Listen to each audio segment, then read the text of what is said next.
This episode of the Community Workbench podcast is proudly sponsored by yours truly, Matt Norn of Remax Bell Park Realty. For all of your real estate needs, residential and commercial, call me 860-428-6534. Your dreams are my job. Welcome to the Community Workbench. This is Matt and Kyle at the bench trying to repair the sense of community by bringing you small businesses, entrepreneurs, community leaders, charities, and anyone else that even remotely resembles that. And today we have the pleasure of speaking with Fully Stoked Coffee's owner, Jeff Goodno. Hey, Jeff. Hey, how's it going? Good, and you? Doing very well, thank you. So you are a small batch coffee roaster located in Northeast Connecticut. Correct. And if anyone wants your product, they can go to fullystokedcoffee.com, right? Yep. Just wanted to get that out of the way, and I want to let everybody know that we are drinking Fully Stoked coffee tonight. And later It's we not will, that one. not this one, but we will be drinking the Fully Stoked beer as well later. So this is an Italian roast you have us on? Yes, correct. Yes. Yep. It's a bean from the Congo, from North Kivu. And yeah, it's a beautiful, it's an organic bean, being that it's a small farm that I believe, if I have the history correct, was started about 15 years ago, funded by a bunch of Brits, which worked out fantastic because built into this whole thing is the UK company that actually owns the land. They direct trade with the farmers. Oh, So where a lot of very poor regions and like Kivu, nothing good ever came out of Kivu, right? It's like it's a war-torn area that has just had like one civil rights war and revolution after another. So to be able to put an industry there that is doing good, that's awesome. Business over bullets. Yeah, for sure. Beautiful. For sure, man. And the cool thing is because of the fact that the people who bought the land, created the farm, they put the natives in charge of it, right? So like the people who run it and grow the coffees and pick the coffees and all that, those are the Kivu people. They're from the Congo. So it's giving this not only sense of purpose, but because it was built in to be fair trade, direct trade, they're actually getting paid a pretty good wage for it as well. So it's a total win. The other beautiful thing about that particular situation, and again, I'm sure a lot of this comes from the fact that the creators had cash, is it's all Rainforest Alliance certified. So, anything that was cut down is Replaced. yes. Wow. Correct. That's awesome. So it's a beautiful bean. It works great for this roast, Yep. Kyle and I are not just that we like dark roasts, we're like kind of addicted to dark roasts. So Yeah, me too. One could say that. Me too. That's it's delicious. that's where like my fiance and I started Fully Stoked Coffee. Well, we launched the business just shy of a year ago now. But when I started home roasting coffee, we're both coffee nerds. We both love like real, true dark roast coffees. She's Italian, right? So yeah, espresso all the time. You have a espresso machine at home? We do. Yeah, we So do you prefer? have them all covered. Pretty much every brewing method. So do you prefer espresso or a French press? Well, I mean, honestly, I tend to drink more either French press or even like Chemex, pour over style, because I work out of the roastery. My consulting business office is also in the roastery. So out there, it's easier to just do pour overs or French press. Yeah, but that crema from So for sure. So like Man. inside, like in the house, we make espresso all the time. Yeah. And we've actually, so we do a lot of espresso in the evenings as well. Again, she's Italian, right? So it's like dessert after coffee or after dinner coffees, which actually led us to roasting and kind of blending and creating a half calf that we started doing specifically for ourselves, but now it's available on the website as well. But yeah, so we do a lot of either just straight up espresso, or I do a lot of Americanos as well. Oh yeah. So Yeah, I got him hooked on Americano. I don't know about hooked.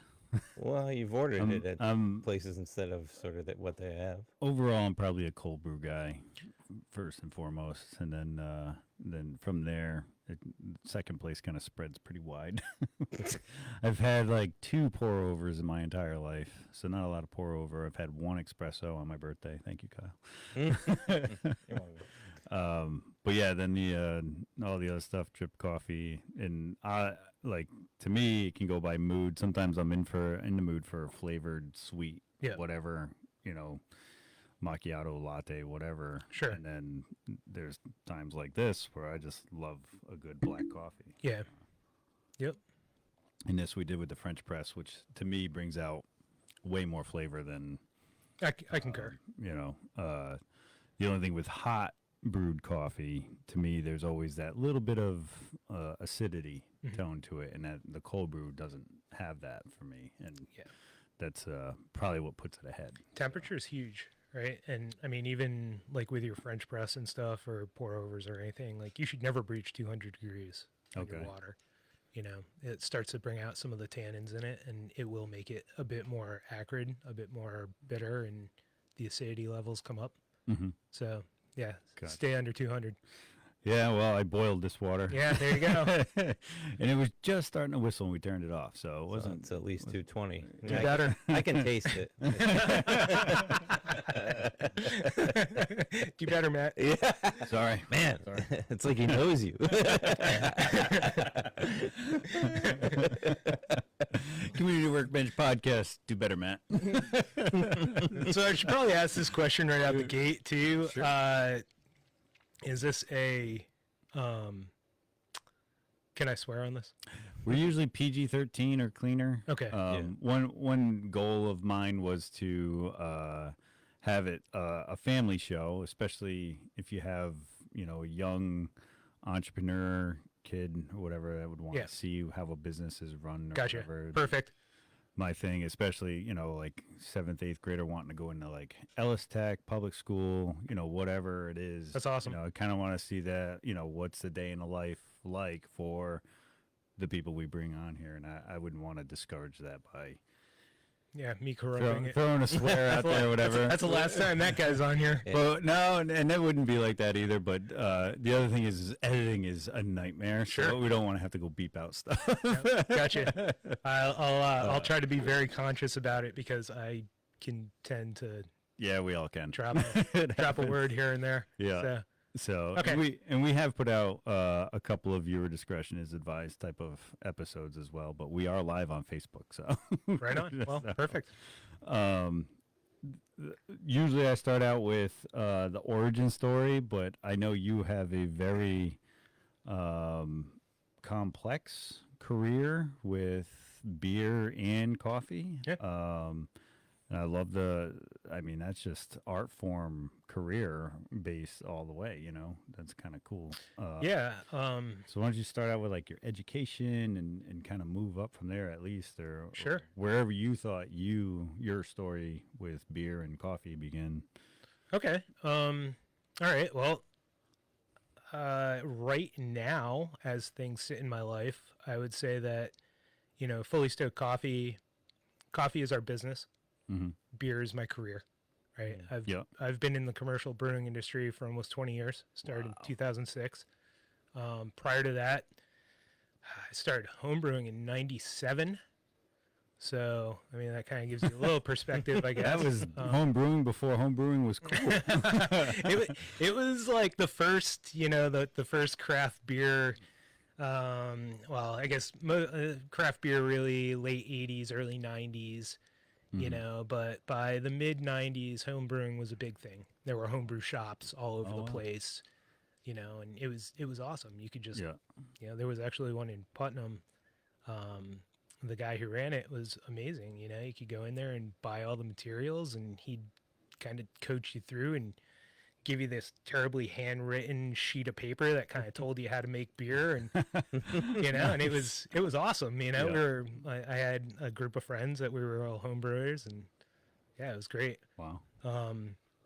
So yeah, homebrewing from '97. Essentially self-taught. Yeah, totally. I mean, I like to learn. I like to read books. Okay. You know, Nice. so I again just kind of went down the rabbit hole of Yeah. how many books can I find. And during that time period, it was The Complete Joys of Homebrewing by Charlie Papazian. That was the book. That was like the homebrew Bible, in which his whole thing was always like, "Don't worry, have a homebrew." Yeah. And it was like just photos of this guy Charlie Papazian and his wife, like black and white photos of them making beer in their kitchen and totally unsanitary and just I mean dogs, like the whole thing, and later on in life I had the pleasure of meeting Charlie, and I got to this was after I had been in the industry for a long time. But it was pretty cool to be able to talk to him and kind of call him out on that. Yeah. And just be like, hey, but also this is where it started. for sure, and it amazing. And funny thing about that, so Corey Smith from Black Pond, Yeah. this was at a beer conference, might have been in Nashville, and I ran into Corey Smith there, and we were like, Corey and I were talking, and that's when Charlie walked by, and I was like, Corey, hold on a second. I had to grab him, and I remember, like, I think myself, Corey, and Charlie like got a photo together or something. Nice. But, yeah. Nice. Shout out to Black Pond Brewery. Yeah, for sure. Great They're local good- beer brewers as Good well. dudes, man. Mike and Corey are the best. Yeah. Good guys. Awesome. So. So you meet your idol. Yeah, well, I mean, I've met a lot of them over the years, but Nice. yeah, meeting the guy who that's reading that book over and over is really what kind of taught me about home brewing beer, Mhm. and I mean, looking back on it, I'm sure it wasn't gold. You know what I mean? I'm sure most of the batches I made were not awesome, Okay. but I thought they were great, and all my friends thought they were great, right? And that's Yeah. that's what happens with beers. You give Right. somebody a free beer, they're like, "This is fantastic." Yeah. Well, All right, yeah. Price dictates. Yeah, right. It's like, But even, I mean, I want to. I've had a couple of friends that have brewed beer, and usually they're honest about it too. They're kind of like, "Yeah, this one didn't come out quite like I thought," and then like, if you want to throw it out, throw it or pour it down the drain, and. that's but good. That's how it should be. Yeah, but most of the time, I mean, I'm not a picky person when it comes to food or beverage, so it's tough to disappoint me.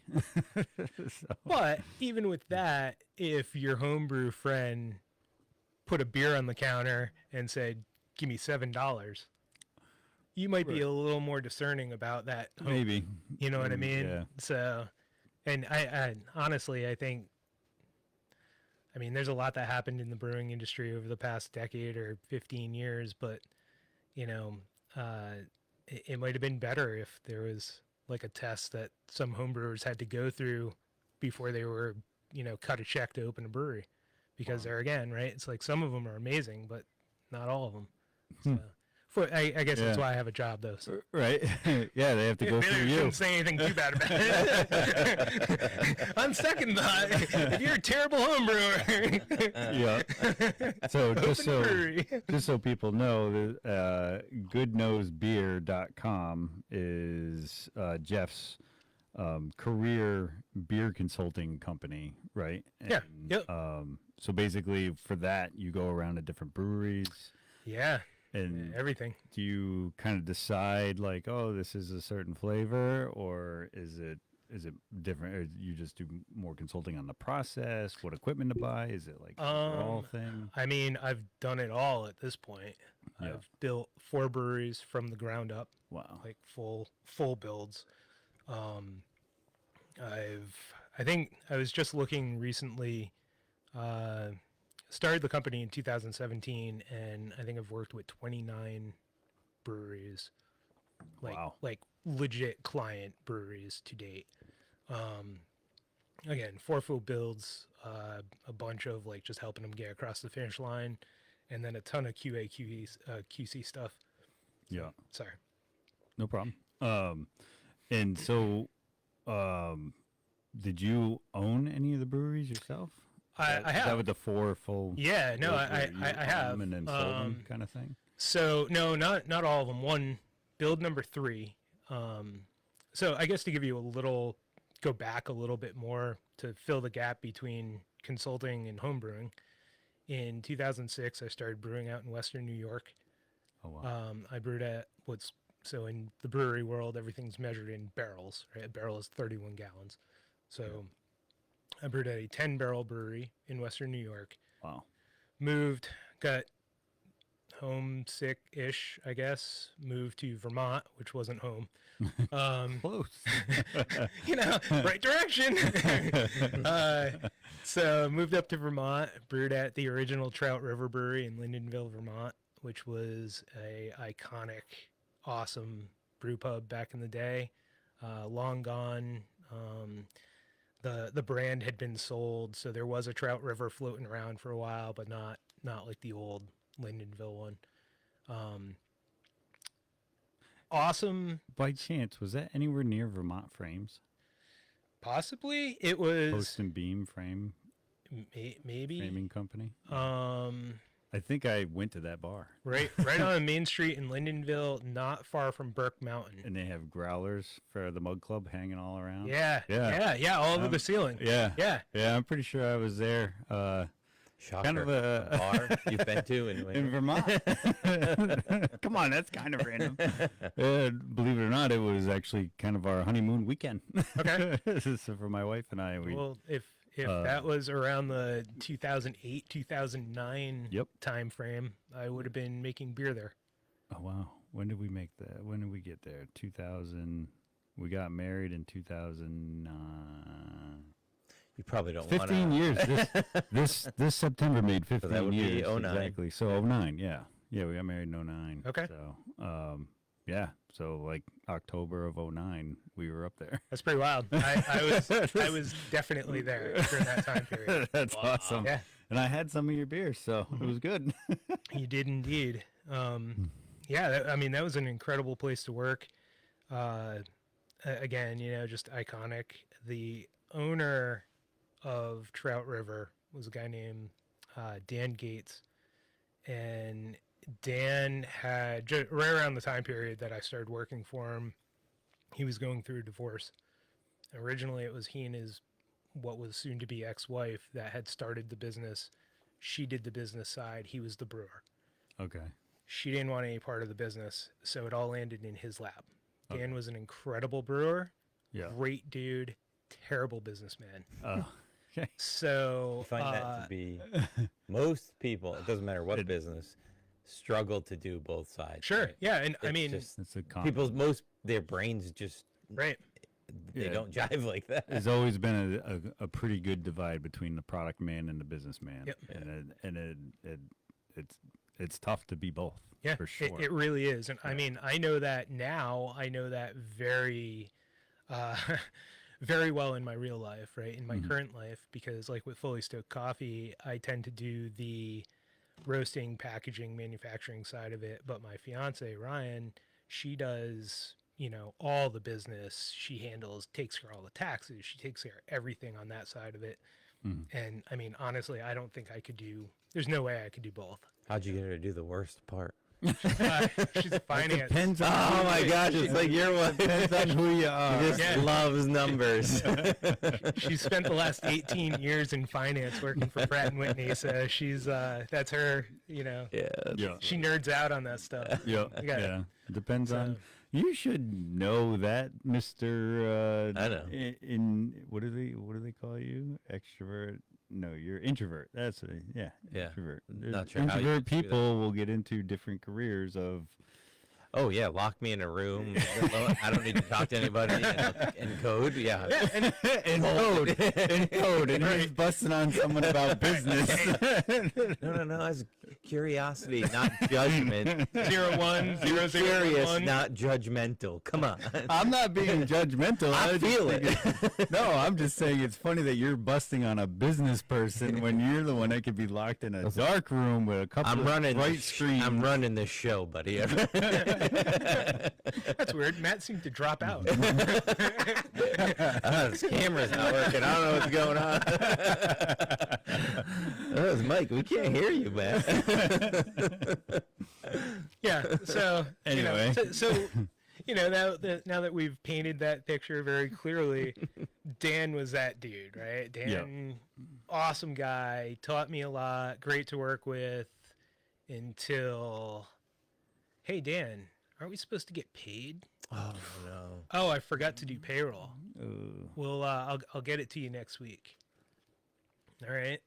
Well, at that point in my career, it's like next week was a big deal, Yeah. right? Oh, yeah. It's like I was definitely living paycheck to paycheck, and it's like, all right. So that happened a couple of times, and Oh. he made it really clear that he was not happy doing the whole thing. I think people reached out to him, his friends reached out to him and said, like, if you need a business partner, and he turned everyone down. So ultimately, again, coffee's doing things. So ultimately I needed to, I wanted to find something more professional, right? So I got my resume together and I started sending it out to only big breweries. And at that point in time, right? So it was 2010. I was looking at Long Trail. Well, I applied Long Trail. I covered like Long Trail, Sam Adams, Harpoon, a bunch of the ones in New England. And then the only thing out of New England, I sent my resume to Victory Brewing Company in Pennsylvania, specifically because a guy that I had worked with in New York had since left and started brewing at Victory. So he had told me one time that they were looking for brewers and that I should send my resume. So I did, and I ended up I got accepted to a couple of places, because I almost went to work at Harpoon in Windsor, Vermont. Oh. And then ultimately, Victory offered me more money and just everything was better. Mhm. So Except you're in Pennsylvania. well, it was just outside of Philly, which was pretty cool. Okay. Victory's like 30 minutes outside of Philadelphia. So, I lived in a spot. I was right off a train line. And yeah, I spent a lot of time in Philly proper, which was pretty cool. But so I worked at Victory for like 5.5 years. Do they sell Victory beer? Or Yeah, do they? Victory is, well, at that time, they were the 22nd largest brewery in the country, nationwide brewery. I've drank a lot of beer. I don't think I've ever heard of Victory. Yeah, so you would have they've scaled back in this area. I feel like they've pulled a lot of beers away, but it would have been like Hop Devil was their big thing back in Okay. the mid That 2000s, sounds familiar. 90s, 2000s. Okay. Golden Monkey.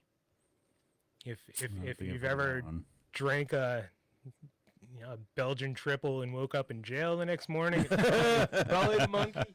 Was there a banana tone to it? Because I know Kyle over here loves banana. No, it was more like opium, really. Oh. We haven't gotten there yet. I don't think we're gonna. So yeah, with Golden Monkey, it's like a 9.5% beer that does not drink like a 9.5% beer. Like you can just crush them. Yeah, triple ale. Yeah, those are usually pretty And then light tasting. it's the yeast, that the house yeast strain that they use for that beer just produces this rocket fuel. And so on the bottle it says Belgian triple brewed with spices, and as brewers we used to always joke, like, since when is opium a spice? Right? There's really opium. No. Oh, okay. No. But it was that beer that, like, if you drank Golden Monkey and didn't have a blackout story, you didn't do it right. You know what I mean? Or maybe you did it right, but You don't remember. yeah. So a lot of time spent with Victory, but that's during that time period. So again, in barrels, Victory was a 50-barrel brewery, but we were building a 200-barrel brewery. Jeez. So each batch of beer made was 200 barrels, going into Those 1,000 barrel are fermenters. kegs that you guys are filling? No, a 31 keg is a half barrel. 31 gallon. So 400 kegs. Right, if you are they, look at but it. the barrel, are they like whiskey barrels? Just giant fermenters. Oh, okay, You know, I gotcha. mean, just a barrel is just a measurement term. Yeah, Old school measurement term. So I stayed at Victory, saw them through the Parksburg build, the 200 barrel brewery build. Ultimately ended up there, and the brewery was amazing. It was a $60 million brewery. Holy moly. Amazing place, but at 200 barrels at a time, there's no room for creativity. There's no room for anything, right? So it becomes a beer factory, and that's a lot of these big breweries, right? It's all, people used to ask, like, so a couple of the different beers that Victory was kind of known for was a Prima Pils or the Storm King Stout, right? I mean, they're very opposite, two totally different sides of the coin. I love stouts. Storm King was another, like, it was like 9.2%. Wow. That was a big one, but they didn't call it an Imperial Stout. It was just Storm King Stout. But people would say, like, oh, what's the difference between, like, brewing Prima or brewing Storm King? Well, when I click the mouse, I'm going to select recipe 8 or recipe 15 and hit play. Oh, wow. Yeah, it sucked. It's like, if you're a creative type and you're a brewer wanting to get your hands dirty, right? Yeah. Big breweries, I mean, you're still doing some things, right? But it's like any sense of craft has kind of gone out the window at that point because it has to. It has to. Yeah. Did they have any kind of like test room, like a brew room? Like, No. Isn't Sam Adams like kind of famous? Yeah, for that? yeah. Like having- Sam Adams has like they still have their original, like the Jamaica Plains brewery. Yeah, they do tours. Yeah. Yeah. It's And like, actually, that's where they experiment with a lot of their Right, beers. And actually, correct. fun fact, they have the longest tap line in the world in that Jamaica Plain Brewery. the Interesting. tap line itself? Yeah. Does it stay cold enough? Yeah. Oh, yeah. Well, a good friend of mine is a long-standing brewer for Sam Adams, and she's been, I think she used to be the, like, straight-up brewer at Jamaica Plains. She works in, like, the downtown Boston, the Quincy Market one there now, I think. I mean, they're like the But I'll have to standard for craft brewing. we'll have to see if Megan Parisi can fact-check that one. Well, I did the tour. That's what they told me. well, I mean, one of the shortest tap lines I think I've ever seen or experienced is Pizza 101. So shout out to Pizza 101 because their beer is so cold and it's like right in the cooler, and then the tap is like. What about a keg stand? No, I haven't done one of those in a while. But Pizza 101 has some good stuff on tap too, and their tap, everything comes out super cold. It's like they're their kegs in the cooler, and then it's like just a wall, and that's right on the backside of the bar. So I mean, I guess depending on what the beer is, that's not necessarily always a good thing, though. Because when it's too cold, you lose all the flavor and aroma. Right? Well, so yeah, if you're drinking socially, or if you give it a chance to warm up if you want it to. I think if you're drinking a domestic light lager, one of the macro brands I won't mention, but maybe colder is better, and then you can just hammer them down and stay hydrated. But yeah,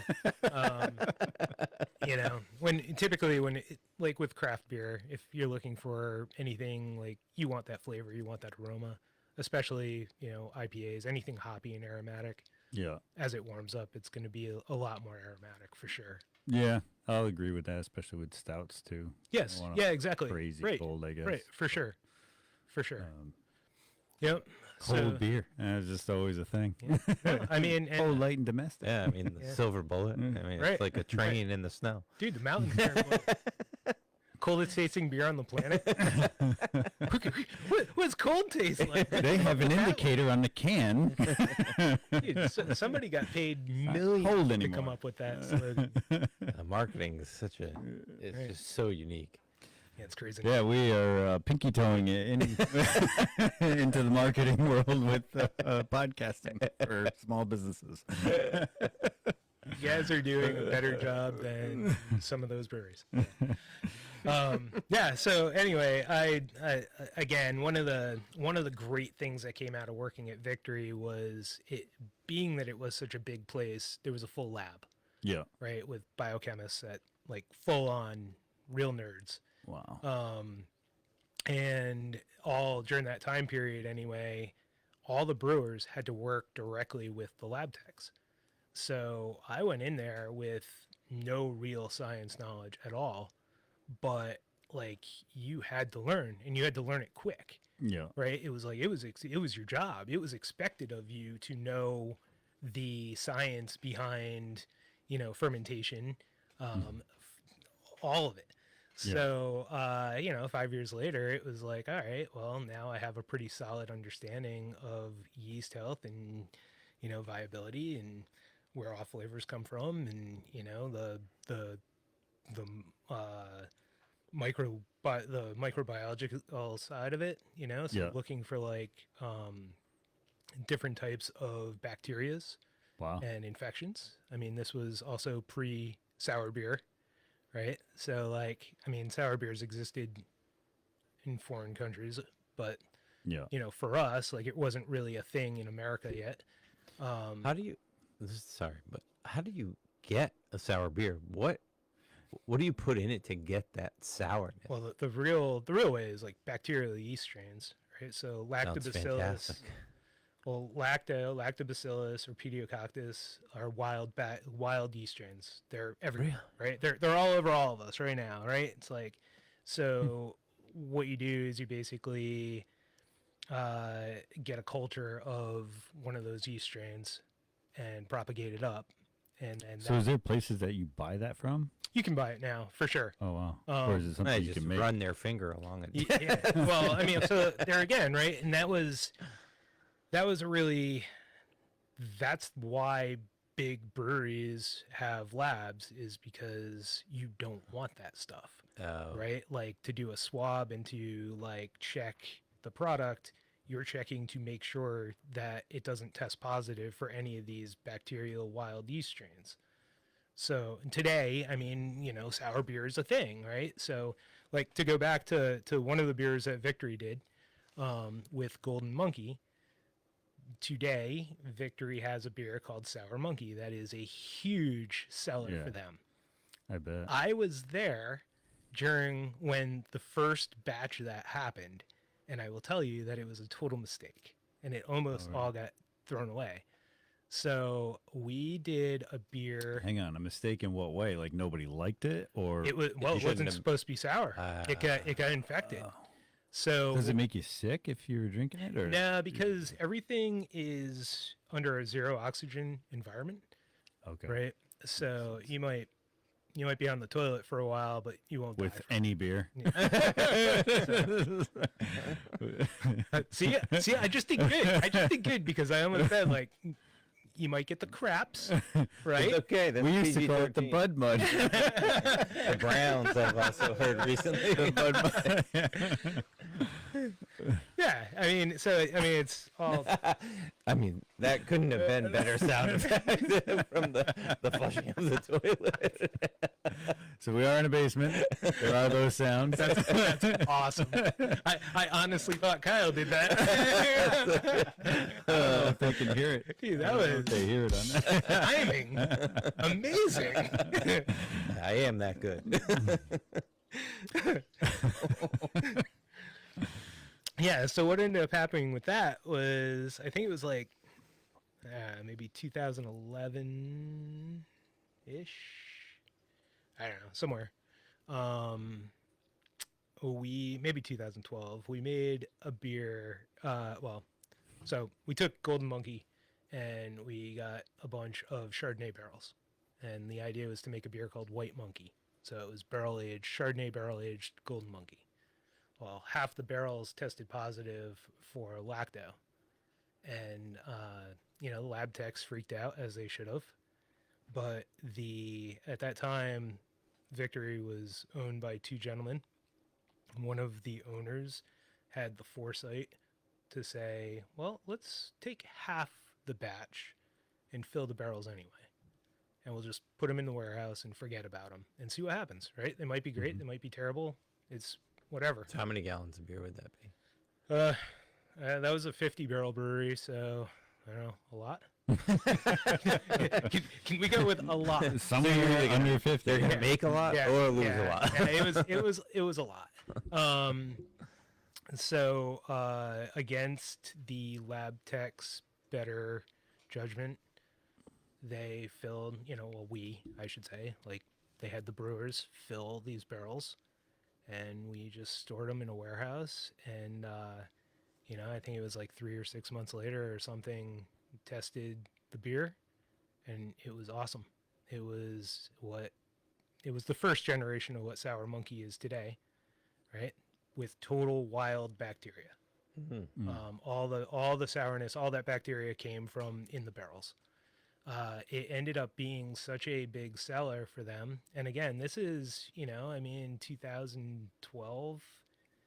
It's Yeah, I feel like sours weren't really a right. thing. No, until- it wasn't. that was It on wasn't the at all. cusp, yeah. Right. So it was, So this wasn't a fruit sour. This was like no, this sour was beer. legit sour. And lactobacillus eats everything, so it creates a very, very dry sour. So it's like perfect for your stomach. It ended up being a big seller. Mhm. And the next thing that came from up above was, all right, well, we need to figure out a way to cultivate and propagate that yeast strain, and we're going to do this beer again.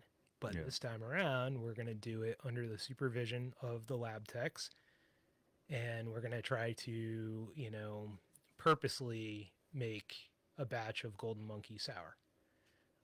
Those first few renditions were never as good. And I mean, again, it's barrels, right? Mm. So, it was a barrel aged beer, Was it wood barrels? wood barrels. So yeah. Yeah, wood so Chardonnay barrels. Everything makes Right? yeah. Yeah, It can so- be so different with just the species of wood, where the tree Correct. was grown, how it was processed, everything Well, comes into play. where it really got different was to try to cultivate this product or try to make this product on demand, instead of barrel aging it, it was like, okay, well, here's this, bacterial yeast cocktail, and we're just going to infect the product in stainless steel and see what happens, see if we can replicate it. Well, obviously you're not, because you had Right. stuff sitting in oak for 3 months, Yeah. So there was a lot that happened with that particular product. During that time period, I was moving over to the new brewery, to the Parksburg facility. So I kind of lost track of what they were doing on that stuff. And then ultimately I left Victory. But, I did see later on, like, Sour Monkey coming out, popping up, like, in markets here, and, I still had a lot of friends at Victory. So I reached out and I was like, so do you guys figure it out or what? And they were like, oh, yeah. Yeah. Nice. Like, and it's very, very different than that original, like, barrel aged batch was, but that's just one example of a beer that it was a happy mistake, I guess, because Yeah. I mean, that's been a very profitable beer for that company, but it never should have been. You know what I mean? Yeah, there was a similar boom when the wine industry, when the majority of the millennials started turning 21, they were drinking the oaky red wine to the point where they had to make a flavoring that tasted like it was an oak, because Yeah, the right. demand was so high they couldn't do it in the oak barrels Right. fast enough, so they actually just added that oak taste. Yeah, you can. I know the wine industry, the breweries do this as well, but in the wine industry, it's pretty common to use spirals. So they basically just take a big chunk of white oak or whatever and like cut a spiral in it, Yeah, which gives it a lot of surface area. yeah, for it And to absorb. yeah, you put that in. You can put it in whatever tank you want, and it's gonna give off that oaky flavor. Yeah, So, but yeah, it's that's it's interesting. pretty crazy. Yeah, So, but yeah, so that is where my time at Victory is really where I went from just being a brewer to having some kind of real understanding of how beer is made and Yeah, what it and takes. bringing a scientific approach. to it. Correct. Yeah. Yeah, because it's alchemy, right? It's like Yeah. you're transforming something into something else, and there's a lot that can happen along that way, right? Right. Like there's a lot of bad that can happen during that process. So the more you understand what creates these off flavors or why something came out the way it did, easier to correct next time. Not to mention, you're gonna most of this is rinse and repeat, right? Like, oh man, that sold like crazy. Sure. We need to duplicate it and sell it Yeah, again. You're like, yeah. how do we do that? Especially Right. in these smaller breweries that don't have lab techs, that don't, Totally. so Yeah. it's like that second batch may not come out identical to the first, right? Right. Yeah, and I mean yeast health just in general, like good, not bacterial, but just like bought brewer's yeast. Yeast health is a really big deal too, right? Like you need a certain amount of healthy cells to do the fermentation you're looking for and to create the product you want. And that plays into flavor profile, it plays into your ABV, obviously, right? It's like there's so many things that, I mean, really, as brewers, we make sugar water, right? If you work in a brewery and you brew a beer, you're essentially running water through grain and creating a sugar water, and then you put that into a fermenter, and yeast makes the beer. Yeast does the hard work, right? Fermentation is where the real magic happens. So, but that's, that again, like, as a home brewer or an early brewer, it's like I understood that statement, but it wasn't until I had to really learn fermentation that's when it was like, right? Yeah. Oh, that's why you always get this taste, Yeah. or like I don't know, just there's so much. Yeah. I had a cookout here once, and two home brewers met each other for the first time and started talking home brewing, and both of them walked away from the conversation saying, "That guy doesn't have a clue as to what he's doing." They both told me on separate occasions. I was like, "Oh, Yeah. so home brewing is wildly, different Right. depending on Right. how you start, your education, Sure. whatnot." Now, as a home brewer, did you ever have the Breaking Bad type of home brew where the I bottle tops come flying off? no, like fortunately I didn't. I got really lucky. And again, like I won't say that I'm like OCD, but I pay attention to details. Yeah. And when I started home brewing, it was like, I probably drove the people I lived with nuts at that time period, because it was like, we had dog can't come in the house, like get out, everything gets bleached, like I went above and beyond every time to be sanitary. Yeah. I mean, it must have paid off because, like I said, for years of home brewing and bottle conditioning, which is that scenario, right? It ferments inside the bottle. Yeah. So if there's any sort of bacteria in there and you get a weird fermentation, it creates too much pressure. The weak point in a bottle like that is the lid, is Yeah. the cap. So it pops the lid. Bacteria reacts with oxygen. So as soon as oxygen enters that bottle, the bacterial yeast reacts with the O2 and it foams.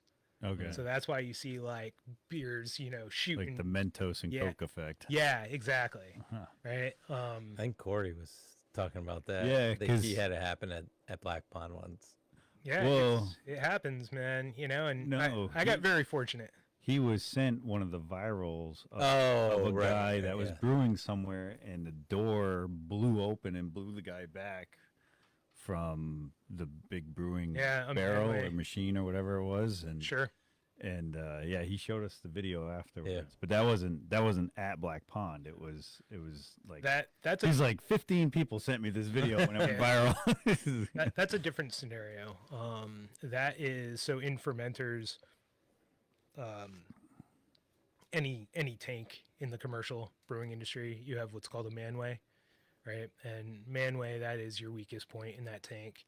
So whenever you're transferring beer from one tank to another, again, everything's under pressure, right? There is no, once fermentation has taken place, it's an anaerobic environment. You don't want O2 to be able to touch that product. So everything is kept under pressure.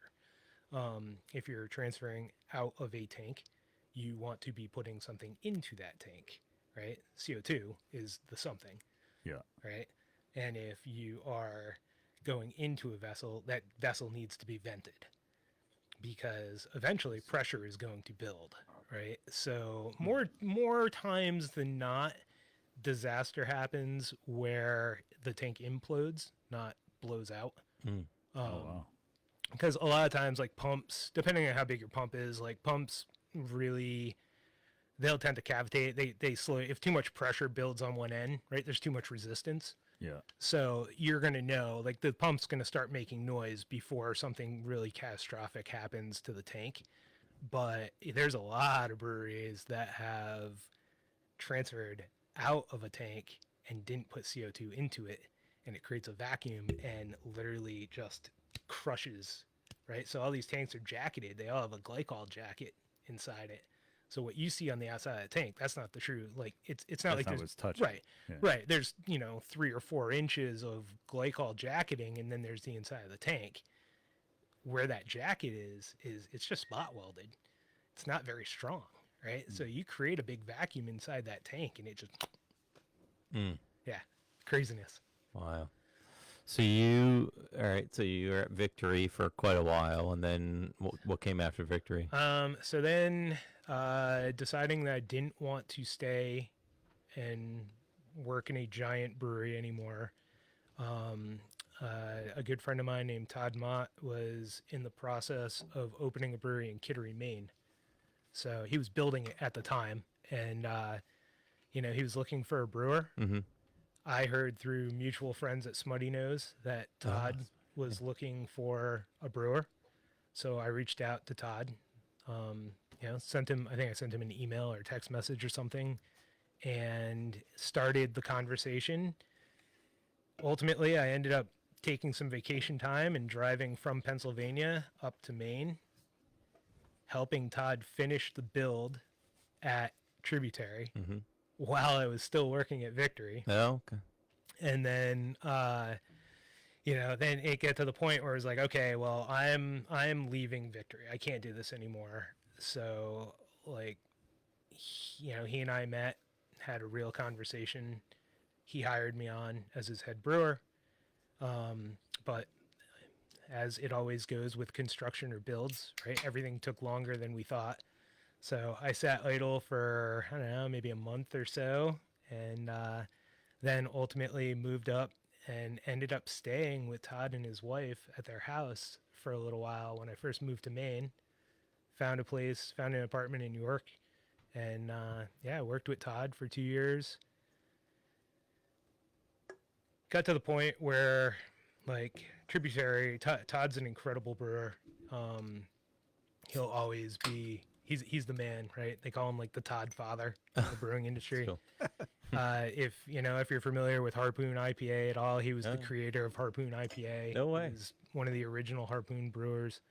Todd's an amazing dude. But he'll always be, I mean, now I think he's getting to that point where he's starting to kind of give up the reins and let, have his son brew more. But, there wasn't a lot of creativity, even though I was the head brewer at Trib. So I saw a opportunity at another brewery kind of up the road called Southern Maine Brewing.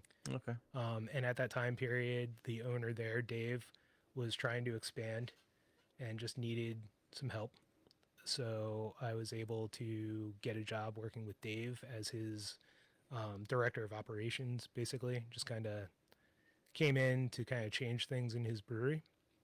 We had a very long checklist of improvements that he wanted to make. We were able to check all those things off. And things were going very well. Unfortunately, as life tends to do, is like when you're kind of high on one side, like Yeah. It's a yin and yang. It'll right? level you off. Sure. So my mother fell into pretty bad health. She was in Connecticut, and I grew up in Woodstock. So Oh, okay. my mom was living with my sister and her husband in Putnam at the time, and her health really started to decline. So I started spending a lot of time driving down and visiting with my mom. Ultimately, decided to move back to Connecticut, and that is where the consulting business starts. Oh, okay. So when I moved to Connecticut, there weren't there were a couple of breweries that probably could have hired me at the level I was at and afforded me, Mhm. but for the most part, there were a lot of smaller breweries, at least like where I was living, um, and instead of taking a big step down in my career, I was like, well, there's a lot of new breweries. I've helped a lot of people just going in and helping people fix problems for free, right? High fives and here's Yeah. Yeah. High know, five yeah, doesn't yeah, pay the yeah, electric. right, exactly. It's like here's a 4-pack or a 6-pack of beer and a high five, and thanks so much for your 2 hours of knowledge, Yeah, right? It's passion driven service. Yeah. So So I really gave it a lot of thought, and I was like, I'm gonna try to make some money by helping people. yeah. And so I went through all the steps. I got an LLC. I did everything, put together a website and just started marketing as best I could. And it was amazing how, like, I was telling you guys earlier, right? So it was like, I think literally within a week of making it public that I had this business, I was contacted by a guy in Rhode Island where I ultimately built him a brewery, Wow. and it was like, well, yeah, so yeah, it's called Taproot. It's a brewery at Newport Vineyards in Middletown. I've had that, right? Um, No. feel they're Taproot, I feel like I've had. they're a Oh, little you may have had it. little We've never had 7-barrel it on here. nice little 7-barrel brewery, completely shoehorned into about 900 square feet. Total, it's Do crazy. they have a tap room on site? The vineyard does. Okay. The winery has the winery's giant. Yeah. So the winery has a giant tap room, cafe, big.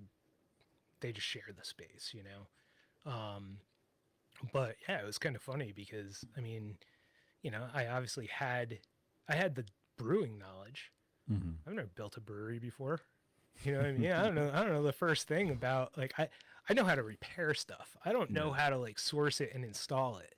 So Okay. but this was my chance, right? It was Yeah. like, here's a guy who's willing to give me this long-term job building a brewery. Pay was good, Now all of a sudden it was like, wow, this could really be a thing. So yeah, so brewery number 1 was built, and then it was just like, I've been doing Goodno's beer since 2017. And, like I said, I've worked with 29 breweries at this point, some big breweries. Yeah. I work with little, like, again, in the barrel world, right? I've worked with 3-barrel breweries, but I've also worked with a 50-barrel brewery, Nice. That's awesome. And, yeah, so.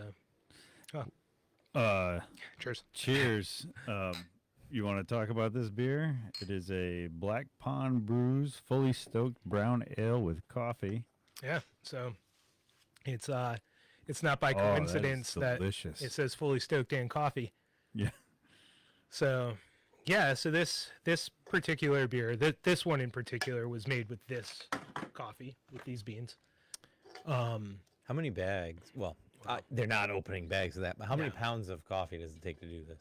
We did, I believe it was 7 pounds. So we basically did a half a pound per barrel. So, Oh, Wow. this is a awesome can looking too. It's Yeah. got a surfer surfing the beans, the beans. waves of beans. Yeah, so I love, like I said, I love both Corey and Mike. They're such good dudes, and Mike he's such a creative guy. So I'm a surfer, right? Oh. That's hence fully stoked coffee. Well, I've been I've been on boards my entire life. I started skateboarding when I was like 12 years old. I still skateboard. We have a Yeah. ramp at the house. It just takes me a little longer to get up these days. I'll be 50 next week, so Yeah. Congratulations. If I can clear 50 without a broken hip, no. Oh, no! Wait, can we go back? That's funny. He'll be 50 when we're doing our 50th episode. That's Same week. mind blown. October 7th. Nice. So yeah. So, and I mean, for the most part, I feel all right. Nice. I think that's an accomplishment. Yeah. Feeling all right. Yeah. I mean, sure. Granted, it takes me about 15 minutes to be able to like stand up straight in the mornings. And I hobble around a little bit, and knees and ankles and back, but I listened to this podcast. This is sort of related to that from the, Duck Dynasty. Yes. So Jace on there, there's episodes where he talks about, it takes him like 20 minutes, like to wake up. Like he'll wake up and just sit on the edge of the bed. And lately that's how I felt. Like I used to just get out of bed. A lot of stretching. Yeah. You're just like, and you're sitting there, you're not contemplating life. You're sitting there just thinking about everything. It wasn't long into my 30s. I got to the point where you got to turn on your side in bed and then let your legs hang off so it pivots you up. All right, well, I call that catapulting out of bed. Gravity is your friend. Well, Matt, you just made me feel so much better about myself. I don't do that. But yeah, I will say that definitely the first hour of every day is stretching and some yoga and flexibility. Even better when you start your day with fully stoked coffee. I'm going to do that tomorrow for sure. At Fully Stoked Coffee, we believe in waking up well. So, a whole life of skateboarding and then snowboarding for a bunch of years. And then, just purely out of injury. I don't know. Surfing was the next step, I guess. And so it was actually when I moved to Maine. York, Maine is a giant surfing town. Yeah. Really? Huge surfing town. Is it the one part of the coast that's not rocky? Or is No, it it's rocky for sure. And we surf right towards Oh yeah, there's crag everywhere, but it definitely so I was at in York Beach is divided into a couple of things. There's like York Harbor, and then there's long sands, and then there's short sands. Those are the different parts of York Beach. They all kind of face different directions. So depending on which way the swell is coming from, if there's waves, you can almost always score at York Beach. So I had surfed a couple of times prior to that. I stood up on a board. Stood up, went straight, fell down. Right. But when during my time in York, I started going out a lot, and I had the right friend group there, that serious surfers, which got me out in the water a lot. Yeah. And I fell in love with it. It's an incredible workout. I did it once in Yopon Beach, North Carolina, and of course they were not short boards because they encouraged. We rented them, and longboards are easier to stand up on. Sure. And same thing. Yeah. Harder to get out though. Oh my gosh. Yeah. It was just brutal. Like you couldn't even lift your arms the next day. Right. Yeah. So shoulders, traps. Yeah. That's all the stuff that it's funny because I haven't been to a gym since I was a kid, or a teenager, but it's like I always had a very physical jobs. The brewing industry is definitely a very physical job, and then surfing is I tell people I don't know, go out and do push-ups for 4 hours. Oh, okay. I took a lesson for surfing in Surfer's Paradise in Australia, and it was almost 20 years ago now. That's where they have the biggest swell in the world, right? On that point in Australia. What the heck's that called? Now, or South Portugal. Portugal. Yeah, say it was. I mean, there was a kid. So when we were getting our class, there was a kid there from yesterday's class who was like 10, and he was just like looked like he had been surfing his entire 10 years. Oh, wow. And he was like turning and spinning around and do it like he just stayed there for hours, I'm sure, just practicing over and over again. And I was like, I got up a couple of times, like you go straight and fall down and stuff like that, and a lot of chafing. I felt. Yeah. Yeah. So, Yeah, bloody nipples if you don't Yeah, have you- a rash. I had a wetsuit. Yeah, It was- if you're not wearing a wetsuit, wear a t-shirt at least. We did rent the wetsuits and the boards or whatever. That was all, but it was a lot of maybe because it was a rental, it was like a lot more space. So, but definitely sore that night and everything. Same thing. Yeah, Pretty it's tough workout. it's amazing, like full body really, but your core, your upper body, shoulders are the big thing. That's what I notice. Like I actually haven't been out in a while, and I know the next time I go out, it'll be a couple of days of like, Yeah, can't lift your arms over your head because just it's definitely when you have a physical occupation, you should always have a balancer. Yeah. Something that works your body differently. Sure. And I wish I had known that when I was a carpenter, because it was just so much repetitiveness, and then I didn't do like a sport afterwards of Right. any sorts. And that's, one of the big reasons why I became a realtor, because my body was pretty spent. But tennis elbow and carpal tunnel. yeah, shoulders were always, screw gun shoulder, I guess is what I would call it. Yeah, since then I've kind of balanced out. I've been on certain spells of working out. I've never been fully consistent with it, but definitely a lot better off now than I was. But had I known now, and I had started, in my 20s, I had started working out or stretching or doing something to balance out work. Yeah. I probably wouldn't have a problem being there now, Yep. So. Yeah, definitely. I have learned though that, obviously the body is incredibly resilient, and muscles, as you could go years without stretching, and if you just start slow and kind of work into it, it's amazing how much flexibility you can build in a relatively short time. Yeah. It's just they're elastic bands, right? It's like, think about it. If you stop stretching that elastic band, it's you're gonna do it someday. It's gonna snap, right? Yeah. Loses its elasticity. Yeah. So back to the coffee. So you're consulting for breweries and whatnot now, and then you kind of started Fully Stoked Coffee as kind of a side gig.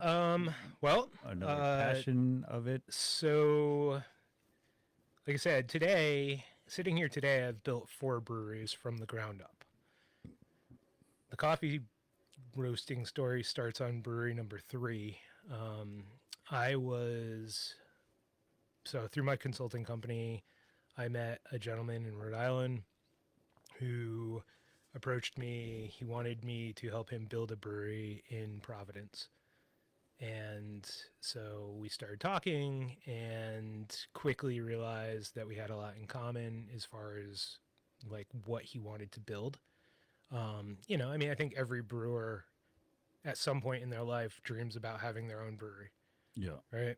So this gentleman, Brian, he and I spent a lot of time talking about what his vision was.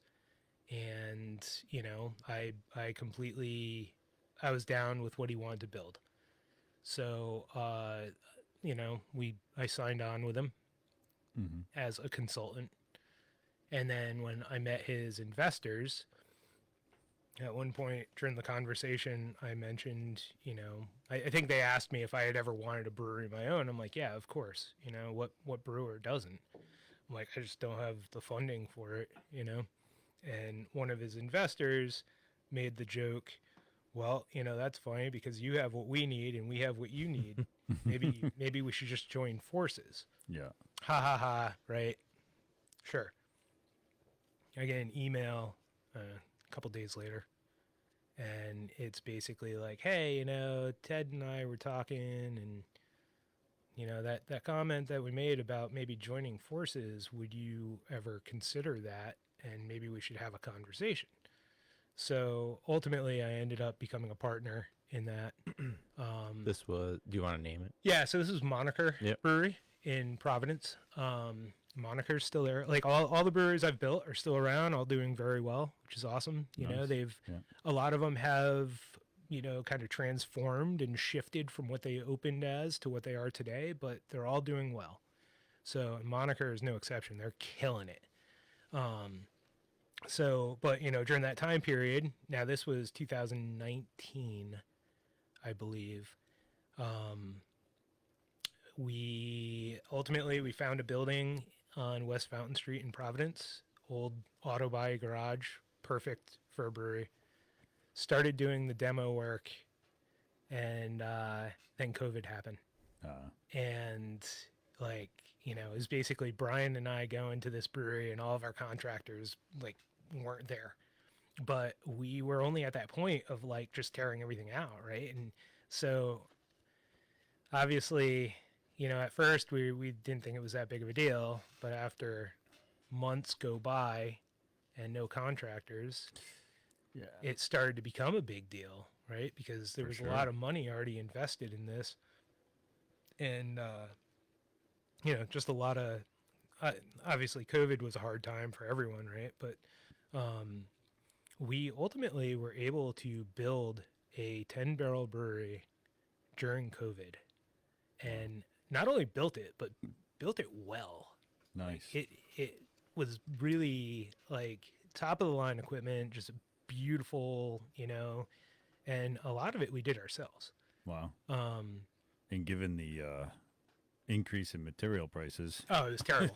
And just hard to shipping times, lead times on everything, right? I mean, in the brewing industry, most of your equipment is coming from overseas, right? Even the American, quote unquote, American manufacturers, they're all getting Chinese steel, right? So it's the system might be built in the U.S., might be fabricated in the U.S., but it's all Chinese steel. Yeah. So waiting for raw materials to arrive. Right. I mean, it was our brew house at Moniker, I think that was 8 months behind. Wow. And it was really just because they had started we had already committed to that system before COVID. So we had basically paid them, and they started the build on it. And that brew house came out of Temecula, California. But a lot of the stuff that had to go onto that brew house came from overseas. And it was just nope, still not receiving anything. Nope, they're still not shipping anything. And it was just month after month after month. So ultimately, we ended up getting everything done, started making beer there, opened the doors in January of 21. But during that time period, it's a lot of stress. Right? Yeah. And, obviously with COVID, if I wasn't at the brewery, you're home. Yeah. So both, again, as I mentioned earlier, my fiance is Italian, so she's a coffee nerd. Yeah. And, we love coffee. That was one of the things we bonded on. And I needed something outside of beer to kind of think about. So I bought the Cadillac of home roasters. Okay. Again, just, did research, found what was a reputable brand that I could afford. And I bought a home roaster, and I started roasting my own coffee. Yeah. And, what I learned through all this is I can't just have a hobby. Because home roasting ultimately became what home brewing was. Right? Oh, yeah. Yeah. So Yeah, but if you have a hobby that makes you money. Well, so here's the thing though, right? Is so now I have this new hobby. And I'm oh, this is amazing. I'm just gonna keep roasting beans. And now we're well, we got 10 pounds of beans around, right? So what do, right? Oh, well, now we gotta find coffee bags to put them in. We can't just have beans in Tupperware, right? So, now I'm sourcing packaging and a heat sealer and all this stuff. And well, now we have all this coffee hanging around. And obviously coffee, it lasts a while, but it does have a shelf life. Yeah. So fortunately, I have a lot of friends, just like with home brewers who like beer. I had a lot of friends that like coffee. So I started trickling coffee out to people. And, I got a lot of good feedback on it. And everybody knew that, like, because of who I am and with the consulting business, I always tell anytime a home brewer wants to have a conversation with me and wants me to try their beer, I basically give them the warning, like, you do understand that I literally get paid to be honest with people, right? Like, nobody gets better if everyone always tells you your stuff's great. Right. It's like how we all progress in life is when we fall down, right? Is when somebody says, like, this is okay, but, if you change this, it could be really good. The problem with a lot of creative sorts, brewers, chefs, roasters, is Podcasters. podcasters. that guy. Me. He's talking about me. There's a certain amount of ego that goes along with it, and it has to. Oh, he's definitely right? talking about you. So, I do drive a V8. yeah, there's like, in order to create something amazing, you have to have that sense of pride. But again, like I said, there's a lot of ego that goes along with it. Sure. Nobody likes being told that, your beer sucks, right? Sorry, dude. I'm just being honest with you. Like, do this, do that, you'll fix it, right? But a lot of times, like, they shut you down at, like, meh, Yeah. So people, my closer friends, know that is the person I am. So when I started giving people coffee, I was like, I would need an honest, you drink a lot of coffee. I want an honest opinion. Right. Do not sugarcoat it, like, because I'm not going to get better if you tell me it's awesome. Yeah. So, we got a lot of feedback and we tweaked a bunch of things. And, ultimately we got to a product that we really liked and other people seemed to like, and we started selling it. And next thing I knew, I'm sitting at Moniker. Now, at this point, we had hired a head brewer. Moniker was a well-oiled machine at this point. So my role there was, owner, but production side owner. So I'm doing inventories, I'm doing ordering, I'm, creating a brew schedule and dealing with businessy stuffs. But what's really happening is I'm spending my entire day thinking about, like, I wonder if I get, I'm using these South Mexican beans. What if I get like a Central Mexican bean? And I'm thinking about coffee the whole time, right? So I found myself in this dilemma where it's like, getting away with stuff at work is rad when you're not the owner. Yeah. You know what I mean? Yeah. Like, and I'm like, this is ridiculous. This is, I'm half owner in this company and I'm so distracted, right? It's like, I'm kind of wasting everyone's time, including my own, because it was a long drive to be there, and I was at that point, I was getting way more stoked on roasting coffee than I was on beer. So, I had a long conversation with Ryan, and like 2 years after Moniker opening, I sold my shares in the brewery and we built Fully Stoked Coffee. Wow. That's I mean, awesome. that was, it started as something to do during COVID, and, 2-3 years later, I guess.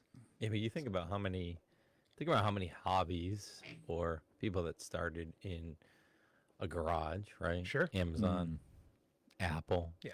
Lots of Putnam Plastics. I just want to throw them out there. Yeah. Putnam and Hey, Foster I Plastics. don't know anyone there, Local. but here's to Putnam Plastic. Yeah.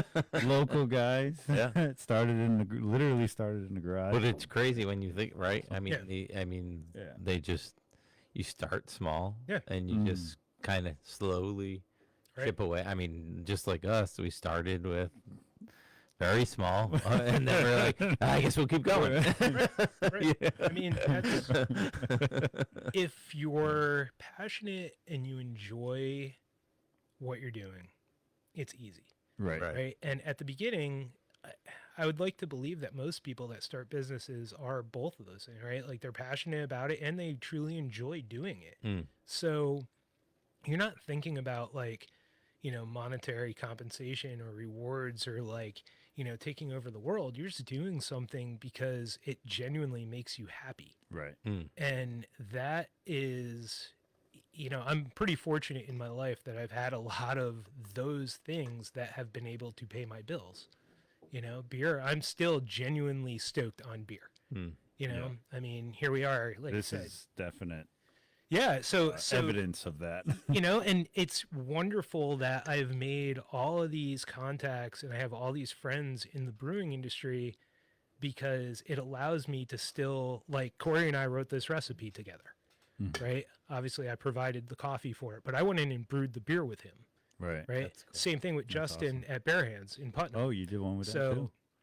Justin and I did a white stout, which is in itself is like an anomaly of Is a that beer. the one that just came out recently? A while, I had that. Yeah, a little while ago. Yeah, Yep. it was phenomenal. White thank stout. you. Yeah, it was so cool. It was very creamy. Golden stout, white Yeah. stout. Why have I not? I feel like I haven't even heard of I that. didn't So- invite you. So. Ultimately, it's. I I mean, think you did that day. You definitely sent pictures bragging that you were at a brewery in the middle of the day. Whoa, whoa, whoa, whoa. Let's take it back a notch. yeah. So the style. I mean, it's a stout, 100%. Right. If you Yeah. closed your eyes and you drink it, you're drinking a stout. Yeah. But it, I don't know, looks like a cream ale. It They're blonde. it They're blonde. was smooth. It was incredibly smooth. And they're It, still selling it? We got to get there. No, I don't think so. I don't know. Their one, they rotate their Yeah, lineup well, it's quite small. a bit. It's Yeah. 3.5 barrels, so it's a small brewery. Okay. But yeah. So I mean, I guess if you want to like go down the collab, so the owner of Beard Brewing Company Oh, yeah. in Stonington, Groton, Aaron Simoncini, he and his wife Precious, they're old industry friends of mine. Like Aaron and I have been very close for many years. I've had a lot of their beer. Yeah, and I have a they're buddy- awesome, man. I have You a know, buddy that just drinks that exclusively now. That's, I mean, Beard. dogs and boats. I'm guessing that's like there's people that are so loyal to that beer. Yeah. It's awesome. But yeah, so Aaron and I, we've worked together a bunch of times over the years, and a while back, he found himself in a pretty tough situation at Beard, reached out to me through my consulting business. I worked with Beard for a while, helping those guys out. During that time process, or during that time period, we kind of went through and changed a lot of the brewing processes, swapped out some people. I guess my role there was, again, like director of operations, brewery manager. And As a consultant, I would assume you kind of always have to assume that role. well, it depends, way. I mean, people hire me for all different things, but in this particular case, Aaron was going through a really big transformative state with both the breweries, both Groton and Stonington. Getting bigger and whatnot. Yeah, growing. He lost. I mean, so I guess I'll just tell you straight out, right? Like he lost both his head brewers in the course of 2 weeks, Oh. and had a straight up just panic attack, as he should have. Right. It's Right. Like, what That's do you crazy. what do you do when both your head brewers quit within 2 weeks of each other? Yeah, if you don't have Well, a third. You called you. go through a series of things, right? You slam back some booze, you panic, and then you figure it out, right? And the way that he figured it out was he reached out to me. I had the time. I went down, helped him out. Ultimately, I was the head brewer at both breweries for a short time. Promoted from within in Stonington, and then searched and hired a guy, brought a guy in from Maine to be the head brewer in Groton. But during that time period when I was working with him, I had Fully Stoked Coffee was a thing. And we hadn't actually launched our website yet. We hadn't really launched the business, but I already had my roaster, and I was already producing coffee on a bigger level. So, I kind of had a lot of freedom in that brewery for a while. And the guy that we put in place as the head brewer in Stonington, he was tasked with making a porter. They do a porter called P2 porter. And yeah, so I was like, you know what would be good in this porter? My coffee. So there was no one to tell me no, right? Yeah. I'm like, all right. That's so, the beauty of it. Yeah, so that was the first collab that Fully Stoked Coffee did. Was we did a coffee porter with Beard, and then we launched the business. We became a real thing. We did the first generation of this beer with Black Pond, like I said, Corey and I. Now where it kind of changes is for the first batch of this, we do an espresso roast with some Mexican beans, beautiful espresso. That's what we used in the first batch. Kind of somewhere after that, down the road a little ways, the New England Mountain Bike Association. I'm an old school mountain biker. I grew up riding in the woods around Pomfret, Woodstock area. NEMBA, as it's called, right? As like New England Mountain Bike Association is. They have a chapter in every state, and they actually have a couple of chapters, like it's regional. But the Quiet Corner chapter of NEMBA has been building a trail network in Pomfret, in the Pomfret Forest. Wow. They've only been working on it for a few years, and it is incredible. It's if you're a mountain biker, it is unbelievable. It's mountain bike specific, no hiking, no horses, no anything. It's a mix of like natural terrain and like built stuff. So there's they have like all the like like all the wooden like berms, ladder bridges. It's. I have a buddy that does he puts videos online and stuff of him and his kid just going through some of those. That's pretty cool. Dude, they've crushed it out there. So last winter, one of the guys who's on the board for the QC NEMBA, he and I, like, he's been buying coffee from us. And one day, like, we do local pickup at the roastery on Saturday mornings. So he came to pick up coffee and we started talking. And he was there for like 2 hours, right? Because, like I said, old school mountain biker, as is he, and just talking about all this stuff. And he was like, you got to come out. And now it's wintertime, of course. He's like, yeah, come out and check out the trails. And so fast forward to spring, I start riding with those guys. And they, at this point, Jeff is the guy's name, Jeff Doyle. He had been buying my coffee for a while. And he was like, how would you feel about doing a roast specifically for NEMBA? Nice. I would feel wonderful about that. Right? Yeah, that sounds so rad, cool. right? So we decided after some conversation, he was buying the Mexican espresso roast a lot. We decided instead of reinventing the wheel, we were going to use those same beans, but I would roast it a little darker. So it is a different coffee. It's not the same as the espresso. So this one's roasted to probably right around like French roast levels.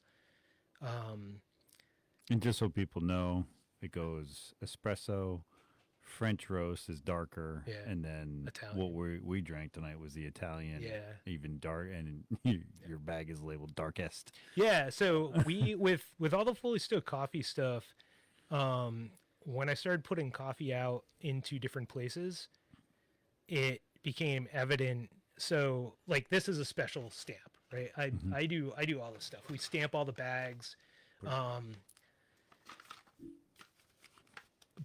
So that one is unique. Yeah. But if you look at the bag behind you, that is what every other than the half cap, that's what all the rest of our coffees look like. Yeah. So there is obviously a label on the back, tells you exactly what it is. Origin. It tells you where it's from. Yeah, that's cool. Origin of the bean, the roast level. So if you look at the back of the bag, you can decipher between roasts. But from the front of the bag, they all looked exactly the same. So we started doing kind of like a category stamp where we had light, medium, dark. But I got a lot of dark roasts, right? So we have dark for this one, the 2 espresso roasts. darker is for our French roast, and then darkest is the Italian roast. So that's kind of what the little grading system on the front of the bag there, you know. I mean, that was fantastic. So, but yeah, so going back to Black Pond and this beer, the QC Nemba guys are also friends with Corey and Mike, and they used to do a lot of their chapter meetings at Black Pond. So when Corey wanted to brew a second batch of this, you know, he was like, let's use the Nemba roast in the next one. Okay, perfect. So now, like, if you look at, these are new labels actually. If you look at the label, now it's got the Nemba logo on there as well. So it's kind of cool. Kind of a three-way collab, you know. Yeah, and you donate money for each bag sold. Right? Yep. Yeah. So $1 from every bag goes back to Nemba for the specifically for the Pomfret Forest. Yeah, to like maintain it and expand. That's awesome. Future Trail. Yeah, that's awesome. And I'm pretty sure that Black Pond's doing the exact same thing with the beer. That they're contributing for every, I don't know if it's pint or barrel or whatever, but yeah, that's awesome. Cool. And it just goes to show you, like, Northeast Connecticut is full of just super talented people, sure, entrepreneur minded and giving back minded, and just there's so many passionate people out here, and you guys are all like collaborating together where, you know, you could view it as like fierce competition, but every time we get somebody on here, they've either been influenced or partnered by another local. Absolutely. You know, and everybody seems to be helping each other out, and it's just so cool to see. And you know, I love the idea of just finding these businesses. I mean, you're out in Sterling, right? And like just these off a back road. Yeah, but we're out in the woods, man. It is like so much. I mean, we're across the street from Killingly, so we're not in like deep Sterling. But now, when you're roasting, does it give, like, can people smell it? Oh yeah, oh yeah. I mean, fortunately, again, one of the reasons why we bought the land we bought is it's 4 acres of just like woods, surrounded by trees. Yeah, nice. You know, we do have a neighbor across the street from us, which is a decent distance away. And then we do have one neighbor that probably smells it when I roast. But other than that, it's the prevailing winds and those. Yeah. It's a unique smell. So I grew up in Rhode Island, one town over from where Autocrats made the coffee syrup. Yeah. And so when you're driving on 295, you can smell it, but it doesn't smell like coffee. Yeah, it's burnt just toast. Yeah, it's like it's just, you know what it is if you grew up there. You're like, that's right. that's the Autocrat factory. We have a little bit of that on 395 with Frito-Lay. The oil. It's not quite as good, but same concept, I guess. Yeah, we have some in Danielson here. Well, that's a sewer. That's not a make you hungry. Well, it could be a byproduct of the coffee. It's true.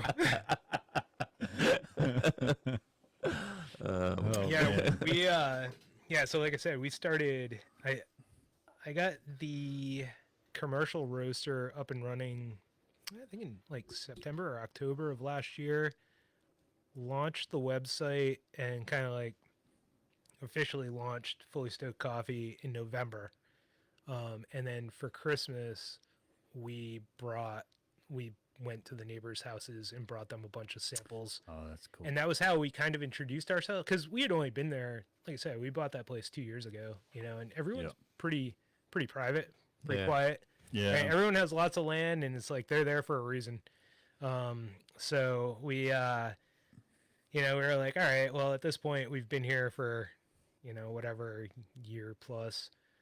Time to meet the neighbors. So we went door to door, well, the two doors there, and introduced ourselves, and it was awesome. Like, both our neighbors are rad, and so they, at that point, knew that we had a coffee roasting business. And so now, like, what's that smell? Yeah. The mystery was solved. So You must be an extrovert. I still don't know my neighbor. Yeah. I would say, like, you actually do know your neighbor, but You can keep saying that. Whatever. No. My immediate neighbor right now. The tenant. Yeah, over there? yeah. I've said hi. Yeah. That's it. Yeah. So, and it's funny because, like, even when they don't have a lot of land, there's so many people out there with the story of, oh, my neighbor is literally 50 feet from me, and I've never talked to him. Yeah, sure. And that You know, happens. it does. I get it, but yeah, I'm definitely on your side of, hey, you know, a holiday's coming up or it's a Friday night. Let's just go see them and say hi, welcome to the neighborhood or whatever, you know. Dude, the guy across the street from us, so he again, he has a bunch of land. He's got like right at his driveway, he has like a no trespassing sign. My Yeah. kind of So- guy. Well, so get this though, right? So older guy, single guy, lives there with his dog, and you know, we would see him. And it took a little while, but he started waving, and today, that guy helps me with so much stuff. Right. He's It's like awesome. You know, it's- he's the jack of all trades. He has every tool imaginable. He's got a killer tractor.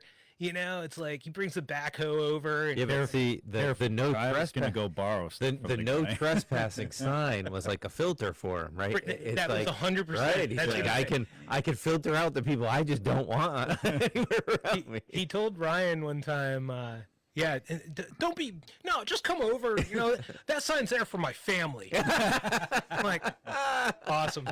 I get it. Yeah. That is funny. So, yeah, super good dude. So, you know, but like I Kyle said, keeps a no trespassing sign for me.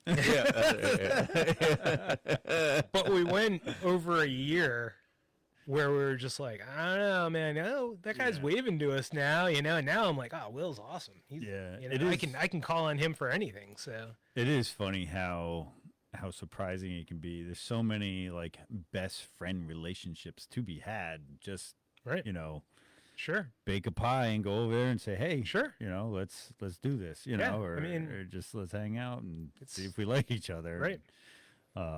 You know, and it's honestly with neighbors, it's kind of the ultimate. Like, well, I just wanted to make sure we knew each other. Here's my number for an emergency. Right. Here's mine. If you don't click, you at least have That was that emergency. You do everything to make a new friend. well.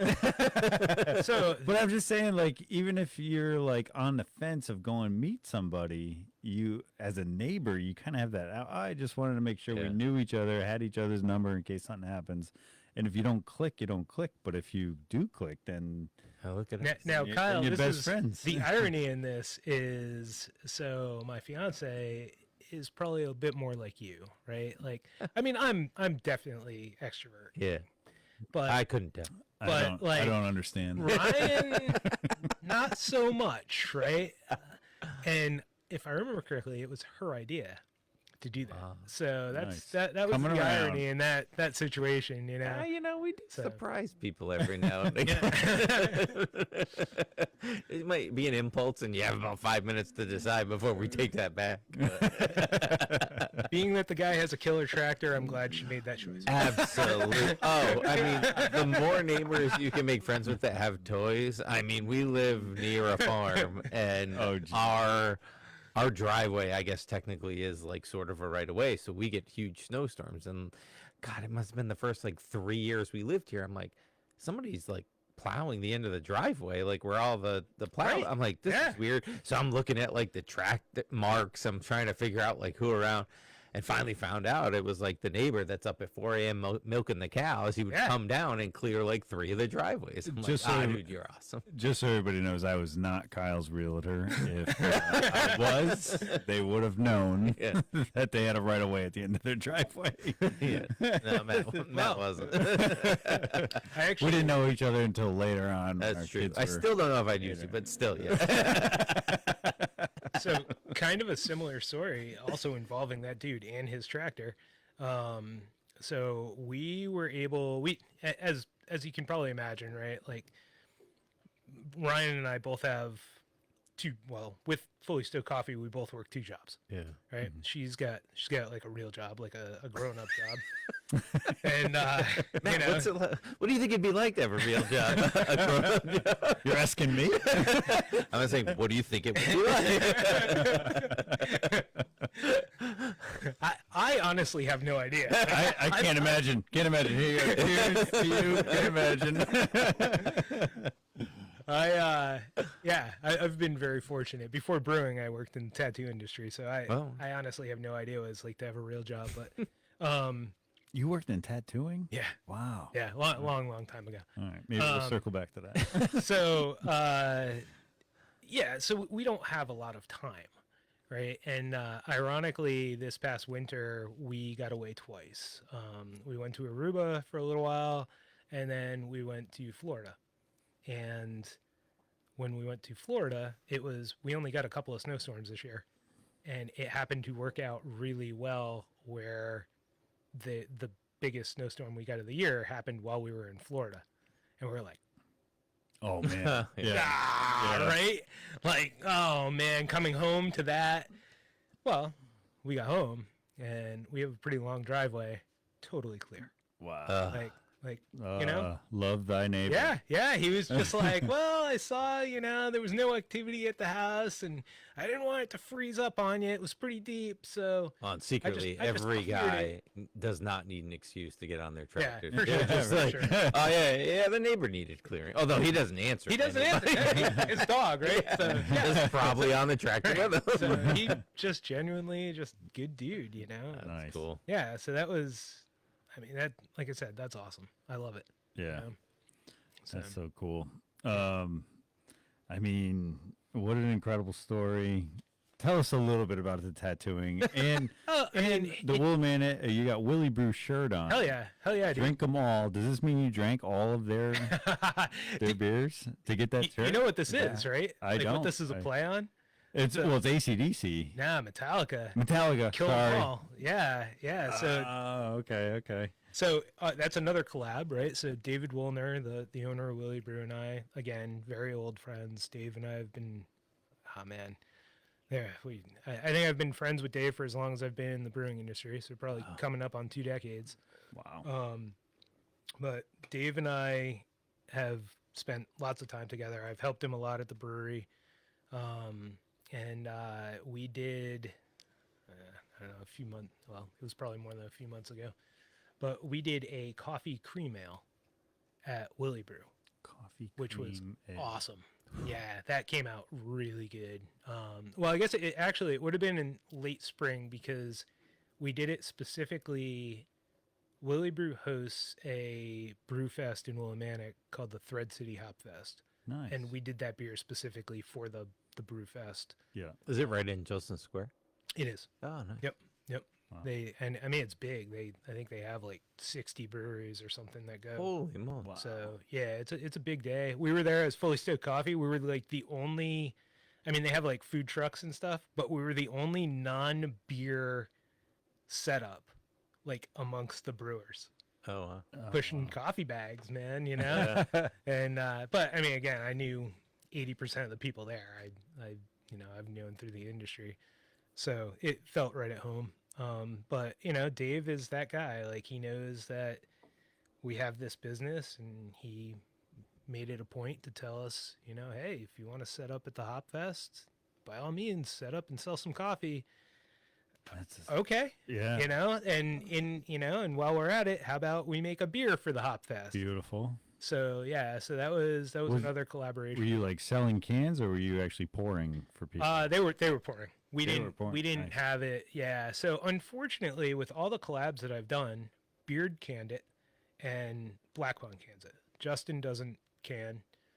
Dave doesn't can. You could get growlers of that stuff, but Right. it's like, it would be cool to have like the lineup of all the beers that I've collaborated on in cans. I mean, Yeah. that particular can with the black is Yeah, no, very, very these cool. these are new too. Like they just got these, so they were doing the regular 16 ounce. The last batch was in the 16 ounce can. Just Let me ask you, what is the deal with that? Why do all these breweries do that? Because they can more in less cans? Yeah, It's like more absolutely. efficient? 100%. Okay. Right? Okay. It's Is quicker. it 20 ounce? Is that what It's it is? 16. 16 ounces. Right? But they're So- taller. Yeah. For every can packaged, there is a risk of something going wrong. Right? Okay. There's a low fill. There's something could happen. Right? So aluminum's expensive. Mm-hmm. So the way that they started doing it was, well, instead of having to package 6 12 ounces. Let's do 4 16 ounces and cut that kind of that workload and that risk of something going wrong down, right? Okay. Yeah. So then, like all the canning lines, all the small canning lines, it was small breweries, right? This was all small breweries. Yeah. Is glass more? Nobody does glass Today, probably, yeah. Glass. Well, who knows? I mean, Yeah. There's very few. there was an aluminum shortage there for a while, with all the just like soda seltzers, like just not like alcoholic seltzers, Right. but like polar. Yeah. Right. You think Or about even water now. Canned water. Right. Yeah. I mean, think about how much aluminum, Coca-Cola, Pepsi, Polar, all those guys go through, right? Not to mention all the macro brands, right? So your Budweiser, Coors, Miller. Yeah, we don't talk And about honestly, There's so much of it, right? I think the industry is going to move even further towards that because plastic is leaching into the liquids. So Yeah, I for, think, for sure. like liquid death water, Right, right. And so it's just healthier Right. to be using the aluminum rather than a plastic. Exactly. So, Yep. Yeah, that's Yep. awesome. Death to plastic. Right? That's their whole gig. I mean, I completely support their mission and their initiative. I just have a hard time getting on board with, whatever $18 packs of 4 packs of water.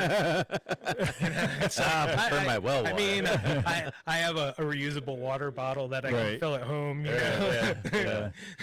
I saw a little documentary on Netflix at one point about the basically water and how we consume it, and Paris seems to be leading the healthiest way, where they have they're putting the minerals and everything back into their city water, and there's free taps everywhere. That's awesome. Around Paris. Yeah. It's ironic they couldn't clean their And canal. it's illegal.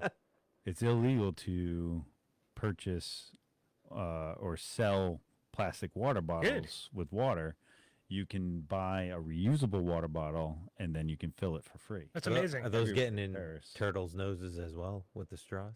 I think it's a gravity pour bottle, if I remember correctly, honestly. Yeah, I mean, but- I love that. That's amazing. Yeah, and the straw thing, I mean, America's already only like 2% of the pollution worldwide, Yeah, Yeah. We're very, we are actually very good at Here's staying the somewhat problem clean, with but that's that. really expensive to do that. Here's the problem with that statement, though, is the majority of plastics that, like with recycling, now recycling's dude, it's a fucking joke. Oops, sorry. It's a joke. I gave you the disclaimer. You aren't wrong. I gave you the disclaimer. It is it's like 26%. I brought us all here. recycled items. Like when you put it in the recycle bin, Right, it's actually only get like recycled. Yeah, it's only Yeah. like 25 or 26% Right. actually get Right. reused, recycled, or reduced. So we've negotiated as a country. We've negotiated a lot of terms where we send trash, plastic to other to other countries. Well, Then what they happens? just light it up. What happens with that stuff when it gets sent to another country? Right? It's like if their technology isn't as good as our technology for whatever country it lands in, it's like, okay, well, I bet that contributes to an awful lot of the pollution or the trash. Right. Yeah. Right. And then there's always been the pollution credits that different corporations can buy at different times a year and stuff if they're overproducing or more producing. So. Right.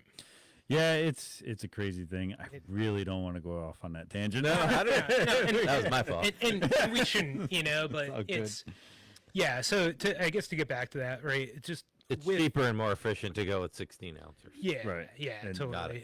But and now, I like it because it's like a treat. well, I think Because you still only had one beer. Yeah, exactly. I think now Usually what's I'm happening, saying 2, but there's a lot of breweries. So again, the brewing industry is just like everything else, right? There's ebb and flow all over the place, and the consumer base really drives what people do, right? That's why you had an entire decade of nothing but IPAs. Mhm. It wasn't that the brewers wanted to brew the same beer over and over. That was what was paying the bills, right? So the consumer at one point was like 16 ounce all the way, 100%. 8 ounce, 8% 16 ounce beer. Yeah. Right. That's not the case anymore. Now people are like, oh, well, I would rather have a 4.5%. And can I get that in a smaller can? Right. So the canning line manufacturers are now starting to produce and retrofit more of their lines. It's more easily to change the heads out to be able to run a 12-ounce can. And 12-ounce cans are now cheaper than 16-ounce cans because everybody in the brewing industry went to 16s.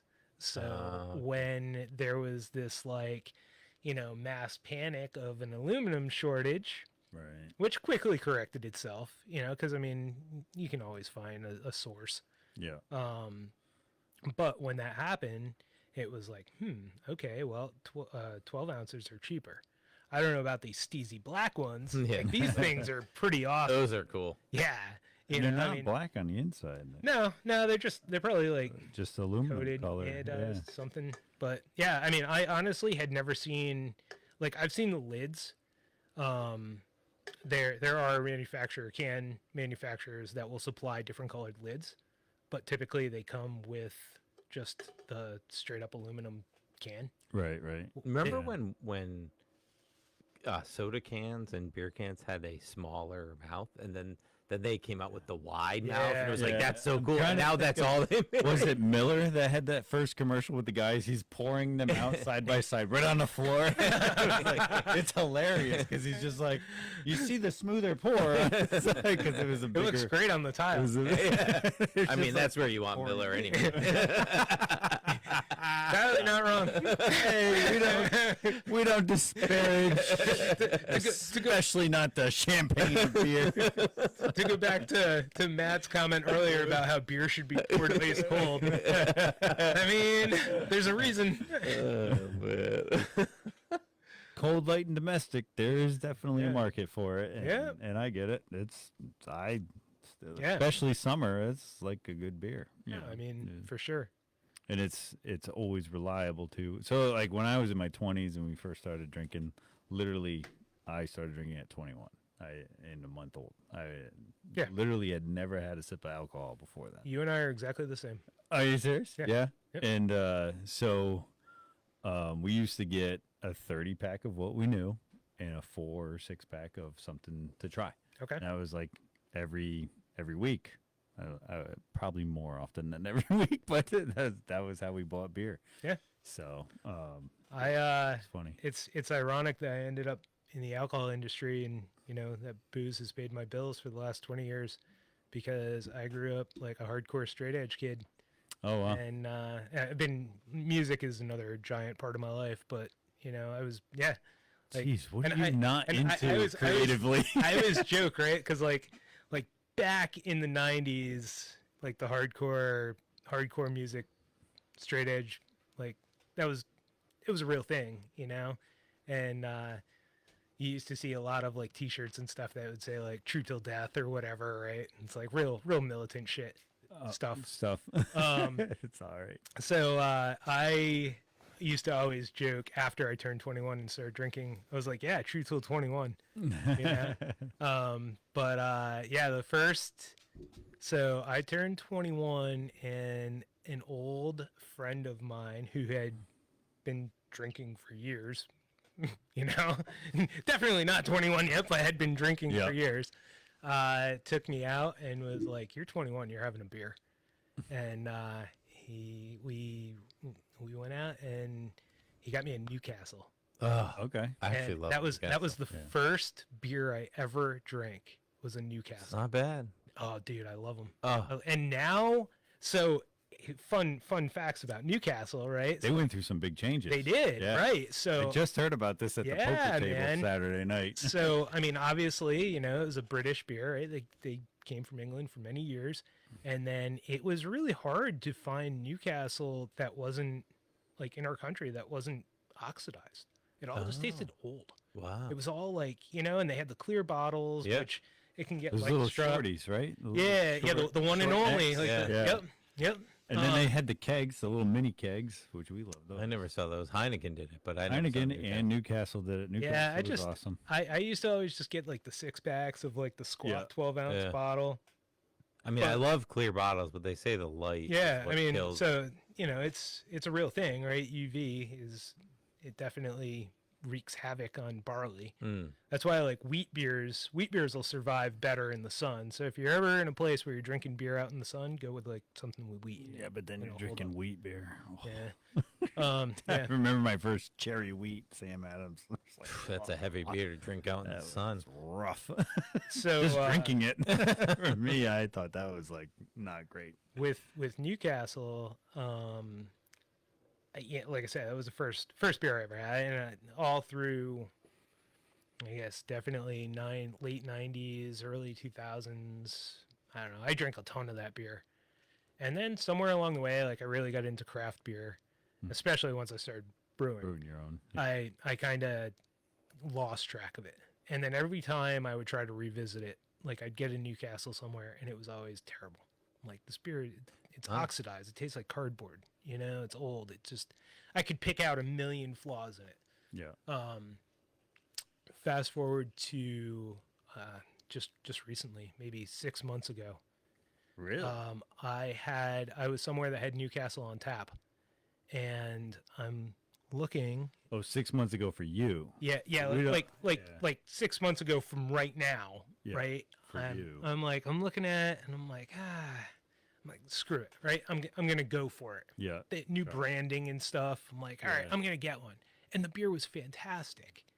So I was like, what happened, right? Like I was, like I didn't know. I hadn't followed like all the news on this or whatever. And then I found out that Lagunitas had purchased the brand, and all the Newcastle is being brewed in either Petaluma or Chicago. Okay. So it's all local. Yeah, so if you get Newcastle in our country, it's being brewed by Lagunitas here, right? I think they brew in Denmark as well for like the UK. But yeah, it's, and I mean Lagunitas is an amazing brewery. They've always done a great job. Say what you will about them. They've had some turbulent like business times in the industry, but I think they're owned by Heineken I think Heineken full on owns the brand. But they all start local, right? They all start small. Yeah. I mean, even Sam Adams. And you start small with one. I don't care what you say. Every business experienced turbulence. Yeah, It's like, I mean, I can't tell you how many times the podcast was like almost everything. Every new piece of equipment we bought here was like a nightmare until we got it right. It was just like one mistake after another. And I think, I don't know, maybe it's our culture or whatever. When you see a company or even a person just having to take a step down or a step back or, whatever it is to correct. And to me, it's like, I love that story. Mm-hmm. You know what I mean? There's either the underdog story, which everybody seems to like, but when they're flying high and then something happens and they actually take a step back. Right. And then correct, that to me is like, how do you not love that experience? Right. Because now they're more equipped. They have more tools in their pouches, to deal with turbulence, which no one can predict, and it just happens. And then if you get through it, then you're just that much stronger. We used to say that at Moniker. Once we actually opened the brewery and we were doing very well. I mean, again, remember like January of 21, it was still very much COVID-y. Right. Oh, and in Rhode Island, where we opened, it was 25% capacity. Well, we had a pretty small tap room. I think we only could fit like 49 people or something like that in our tap room. So big to me. 25% of that. Yeah. Right? Oh, 25%, 49. Yeah. Oh, geez. 15 people. Yeah. Yeah. 12. And it was just like, again, right, if you only have, I mean, the tap room was 1,100 square feet, but there was bathrooms and a bar and all kinds of stuff built into that. So, if your tables have to be 6 feet away from each other, okay, cool, we can put 4 tables, right? So it doesn't matter what your capacity is. It's like, Right. all right, well, logistically, this is all we can fit. Yes.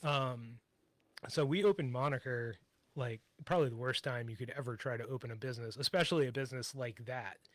And Yeah, but But, the I beauty mean- is you'll never face that. Well, I don't want to say never, but that type of adversity right off the Sure. get-go, Yeah.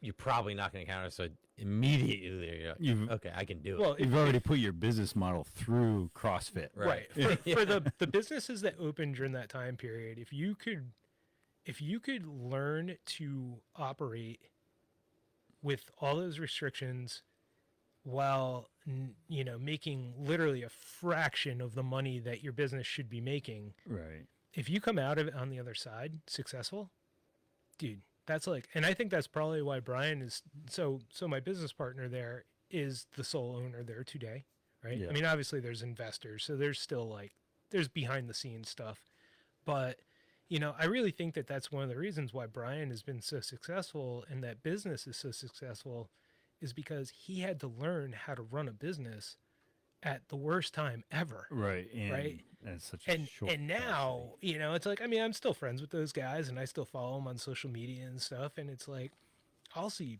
pictures of like stuff, events that are going on at Moniker and there's like 300 people. Yeah, Awesome. It's like it's crazy how busy that place can get.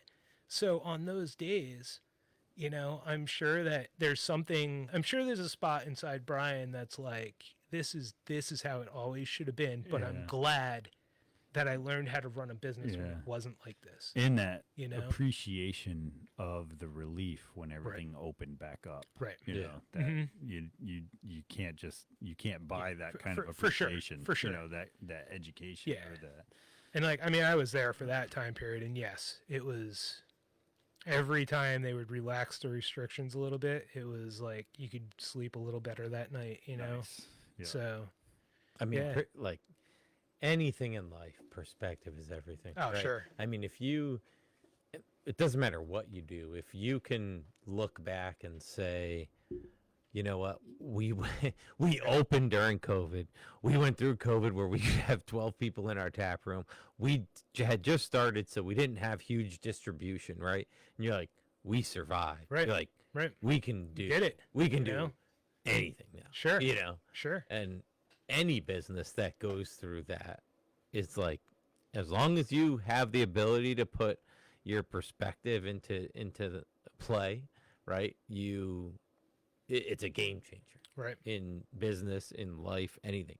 Because the minute you can look back and say, yeah, that was like the hardest adversity I ever faced in my life. This is nothing compared to that. We'll be fine. Totally. And so it's awesome to see how many like microbreweries you've gone through. We love the two things we love the most are coffee and microbreweries, so we'll hop around, but it's good to see how many small guys are surviving, given like we Definitely. talked about earlier how many there are. There's tons, Right. And Right. some don't do distribution, some do distribution, some only do a tap room, some have full bar, some don't have full bar. Right. But I think places that seem to be thriving are ones that can cater to multiple people, right? You have Taylor Brook in Woodstock that they don't have a full bar, but they serve wine, right? So they can kind of collab together to serve their wine and beer at both, Yeah. Yeah. And so those types of things make a big difference. It does, especially in today's market. So the craft beer industry saw a downturn for the first time in like 15 years last year. Yeah. And there were a lot of breweries that were struggling. And this year is the same, right? So obviously one of the things that happened probably, I guess, came out of COVID was dry January, right? You want another drink? Absolutely. So dry January sounds like a wonderful idea. Idea. Except if you think about, it definitely hurts a lot of things, Yeah. right? It's not hurting the big giant manufacturers, but it certainly hurts your corner bar or like that small brewery. So that plays into Q1 for sure. There's across the nation. Wow. Thank you. Are we? Nice. This is like Das Boot, is a German, a German beer. I poured that one a little too fast. Yeah, I mean, No, don't worry about the coaster. Looks Don't worry good. about the coaster. I often tell people a workbench that has no marks or stains on it is a workbench that you didn't repair anything. I mean, yeah, there you go. And honestly, that's a beautiful pour right there, right? So Now I let the head foam over for almost a minute and a half. the inch of head, it not only brings out aromatics, but it also does that protective buffer between your beer and the oxygen. Don't flatter us. It's a disaster. Matt, it's beautiful, Matt. Thank you. Cheers. Cheers. Yeah, so I mean, with craft beer kind of feeling it a little bit, nationwide, if you look at the data, any state that marijuana became recreationally legal in and dispensaries opened has seen a hit, right? Because let's face it, it's like, like recreation weed is, a lot of people kind of gravitated toward that, and especially edibles, right? So, and with more and more of the younger generation focusing on health, which again, like I said, I'm 50, right? This is a very foreign statement for me. It's like, why are 21-year-olds concerned with, why are they counting calories? Right? Society. It's like, we should have been doing that all along. well, probably. Sure, the answer. Fair statement. But it's like, it's mind-boggling to me. I opened this brewery in Rhode Island, right? So the brewery build number 4 after moniker was Tower Hill Brewing Company in South Kingston. They're like 10 minutes from URI, right? You would think, oh man, Kill it. dude, you're gonna kill it, Yeah. right? Like, so I typically, like, I'll surf in Narragansett, Matunic, all up and down like that area, right? And I'm like, all right, sweet. So you guys are perfectly located between Narragansett Town Beach and URI, right on Route 1. Oh. I'm like, gold mine location, right? Sure, gold mine location because of Narragansett. URI was a total bummer because why are all these college kids not drinking craft beer? And like the concern is like, oh, there's too many calories in that. That's mind blowing to me, Yeah. But to your point, I mean, it's probably it's better, but Listen, like America has never been fatter. Okay. So, Who? America. no, that is true. And so it's good that like these younger I believe generations. obese is the word we're supposed to use. No, we speak American good here. We make up words. Americans fatter. Yeah. So, the key though with, like, if you're opening a brewery today, I always tell clients, like, the key is diversity. Yeah. Right? You have to understand that the market is not in the same place as it was 5 years ago. It's not in the same place it was 3 years ago. Right. Well, Well, COVID was a huge eye opener. well, for sure. It affected you more if sure. you were unhealthy. Yeah. So- So it's, I mean, today, like, that's why craft cocktails do so well, right? It's because if you think about most craft cocktails, they're either vodka or gin based, right? They're clear liquor based. They're I mean, a lot of them are back sweetened, but some of them are pretty low calorie. Right. Basic bitch, man. We have definitely crossed over to PG-13 tonight. Viewer discretion is advised. That one wasn't me. So Yeah. I told you not to say my nickname for you, Kyle, on the podcast.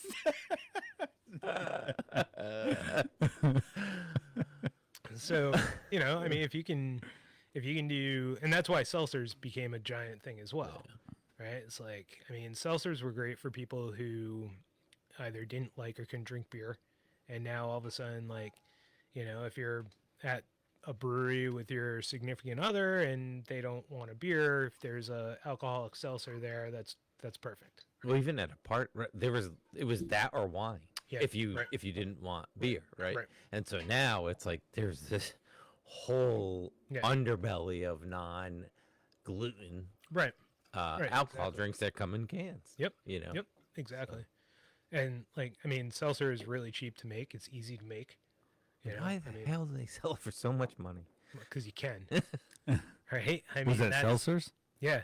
Yeah. Like alcoholic seltzer, I mean, it's sugar and water and whatever yeast, obviously, but, and whatever, if you choose to put some sort of flavoring, fruit, whatever.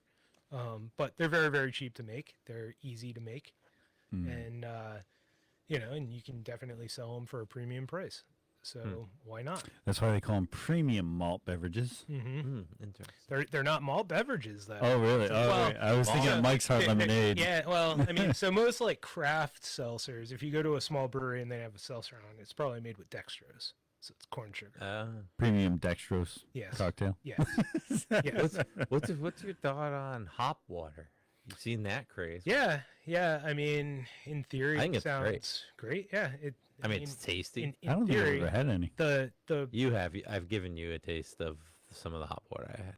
But it's crazy money for essentially a non-alcoholic seltzer. It is, right? But I mean, there again, you got to be smart if you're packaging it or trying to distribute it. You got to be smart about it, and like citric acid or something has to go into that product to make it so you don't kill someone, right? Because if there's the beautiful thing about brewing with hops is you're boiling them, or you're adding them to a fermenter under what is, you know, a zero oxygen environment.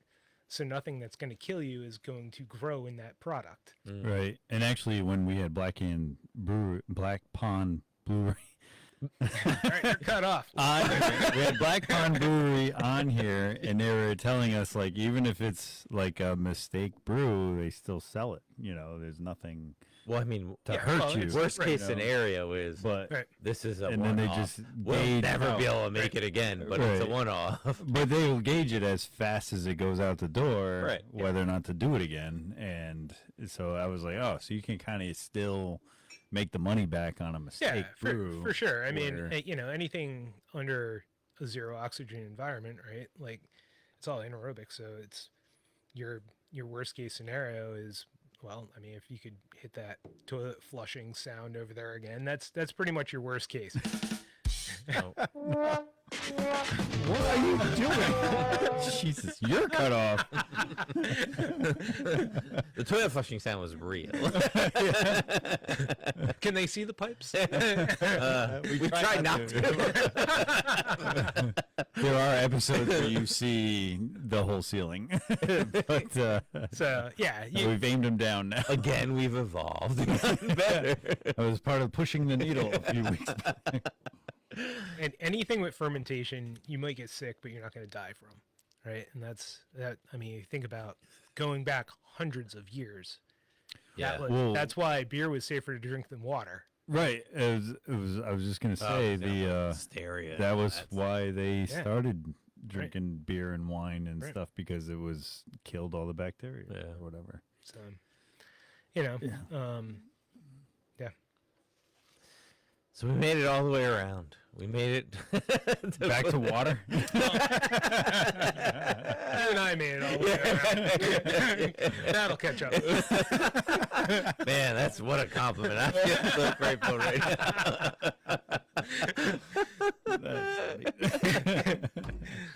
Just remember, I don't know how to shut any of this stuff off. So One might say I'm the only one. Power buttons. I have the power you buttons. got to stay on this ride with me. The power buttons I have down. The rest, it's up to you. It's a team effort, including guests. Well, thank you so much for coming out here and Man. and sharing your basically your life story with us. Yeah, it kind of was. You're a super interesting guy, led a very interesting life, and I love what you're doing and where you're going. It's really awesome. It's really awesome to see the local passionate entrepreneurs, Thank you. know, thriving and just producing excellent products that, you know, are ultimately bringing people together and to Northeast Connecticut, you know.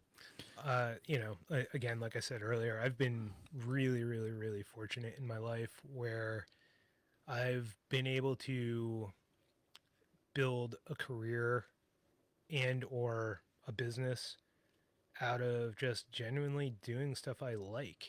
You know, and I mean, you know, don't get me wrong, like the brewing industry and coffee roasting, it's a job, and there's definitely days that are terrible, you know, and it reminds you real quick that like this is work. Right, but without the challenging days, right, you don't appreciate the good days. Totally. Well, that's the thing. Is as long as at the end of the day you can still be happy feel accomplished, be happy with what you did, you know. Sure. And it's I've been, like I said, I don't, trust me, dude. There's not a day that goes by that I don't feel grateful for the hand I was given. You know what I mean? It's like I don't have like. You know, I have some really, really, really successful friends. Yeah. And you know, with all the fancy toys, and there's tons of fun things I would love to purchase, but you know, I look at my life, and I sometimes look at the lives that they've led, and you know, like I said, I think I made out all right. You know, you don't even have to go far. You look at where the beans come from that you get, right? And that puts everything into perspective. Yeah, for sure. You know, and I mean, I actually travel for the consulting business. You know, I work all over the place. I went to the Bahamas. Nice. I spent a month in the Bahamas. Wow. In February, no less. Wow. The month of February, opening a brewery called Riptide in Nassau. So, you know, it's like, I mean, that alone. What year was that? That was 2000. Well, that was right before COVID, 2020. Wow. I got back, and basically a couple weeks later, everything shut down. Wow. Riptide. So, yeah. I feel like I've heard that before. They're still there. I'm going to have there. to go get one of those. They are, okay, so if you go to the Bahamas, from where, like, the cruise ships go in, that's downtown. That's downtown Nassau, right? Nassau, yeah.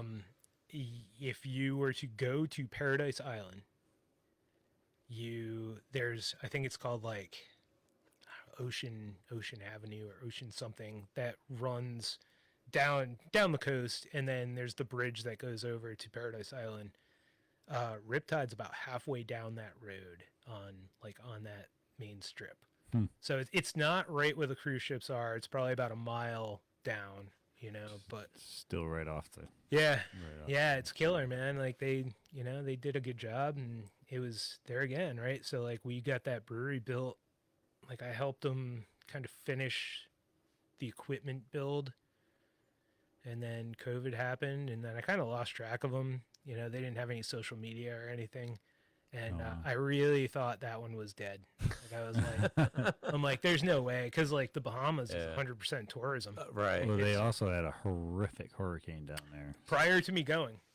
So where I was staying when I was there, you know, so okay, I guess this is where I kind of peel it back and show you the real story, right? It sounds awesome, like, I spent the whole month of February in the Bahamas. You were in lockdown? Dude, no, I was like, because I wasn't staying in downtown Nassau. I was staying in basically an apartment that the owner of the brewery set me up in, right near the brewery. And it was very nice in that area, but literally like 2 blocks away, I mean, there were people living in like just total third world country stuff, you know, like tin can shacks, you know, with like tarps over them, still no electricity, you know, just crazy. And so when you go inland, like the minute you get away from the coast, and I think that's probably the same for a lot of these countries, but like, as soon as you get away from the tourism area and you get to like where the real people live, it's a very different Bahamas, Yeah. Every country has their different I don't even know how to put it, but different pay levels, scales of right. Yeah, it's you always get a mix whether you like it or not. I think anywhere where there's like a lot of poverty sitting right next to tourism, it's just such a weird dynamic. Yeah, when I was at the Bahamas, it was we weren't going to drive on the right side of the road. on the left side of the road. We have a hard enough time over here, and we had a driver, and she was telling us the tourist is everything. That pays everything, every bill, 100%. And so like Atlantis, right out on Paradise Island, that's where 90% of the people on the island of the Bahamas, that's where they work. Right. So the Bahamas is like 200 something islands. Well, like so in Nassau. Right. Yeah. And then Nassau, and was a Freeport are their big industry islands, and then then there's just coastal tourism, basically. Yeah. And it's a very different way of life, I would say, for sure, coming from Connecticut, who's it's not really a touristy yet, but there's a podcast trying to bring in more tourists. We do what we can. Yeah, we do. You're bringing community together. Yes, that's right. One podcast at a time. That's it. Awesome. All right. Thanks for watching, everyone. Join us Monday night, September 30th at 6 when we go live with Remax Bell Park Realty's The Loomis Team. Dick Loomis and Lynn Tedeschi Converse will be here gracing us with their amazing presence, their education on real estate, their community service, which was just awe-inspiring as I grew as a realtor with them in the last 7 years. Can't wait to hang out with them and hear their story, and can't wait to see what you all think of it as well. So we'll see you Monday night at 6. As always, buy local, hire local, volunteer local, donate local, drink local. Drink fully stoked coffee. Have great days, everyone.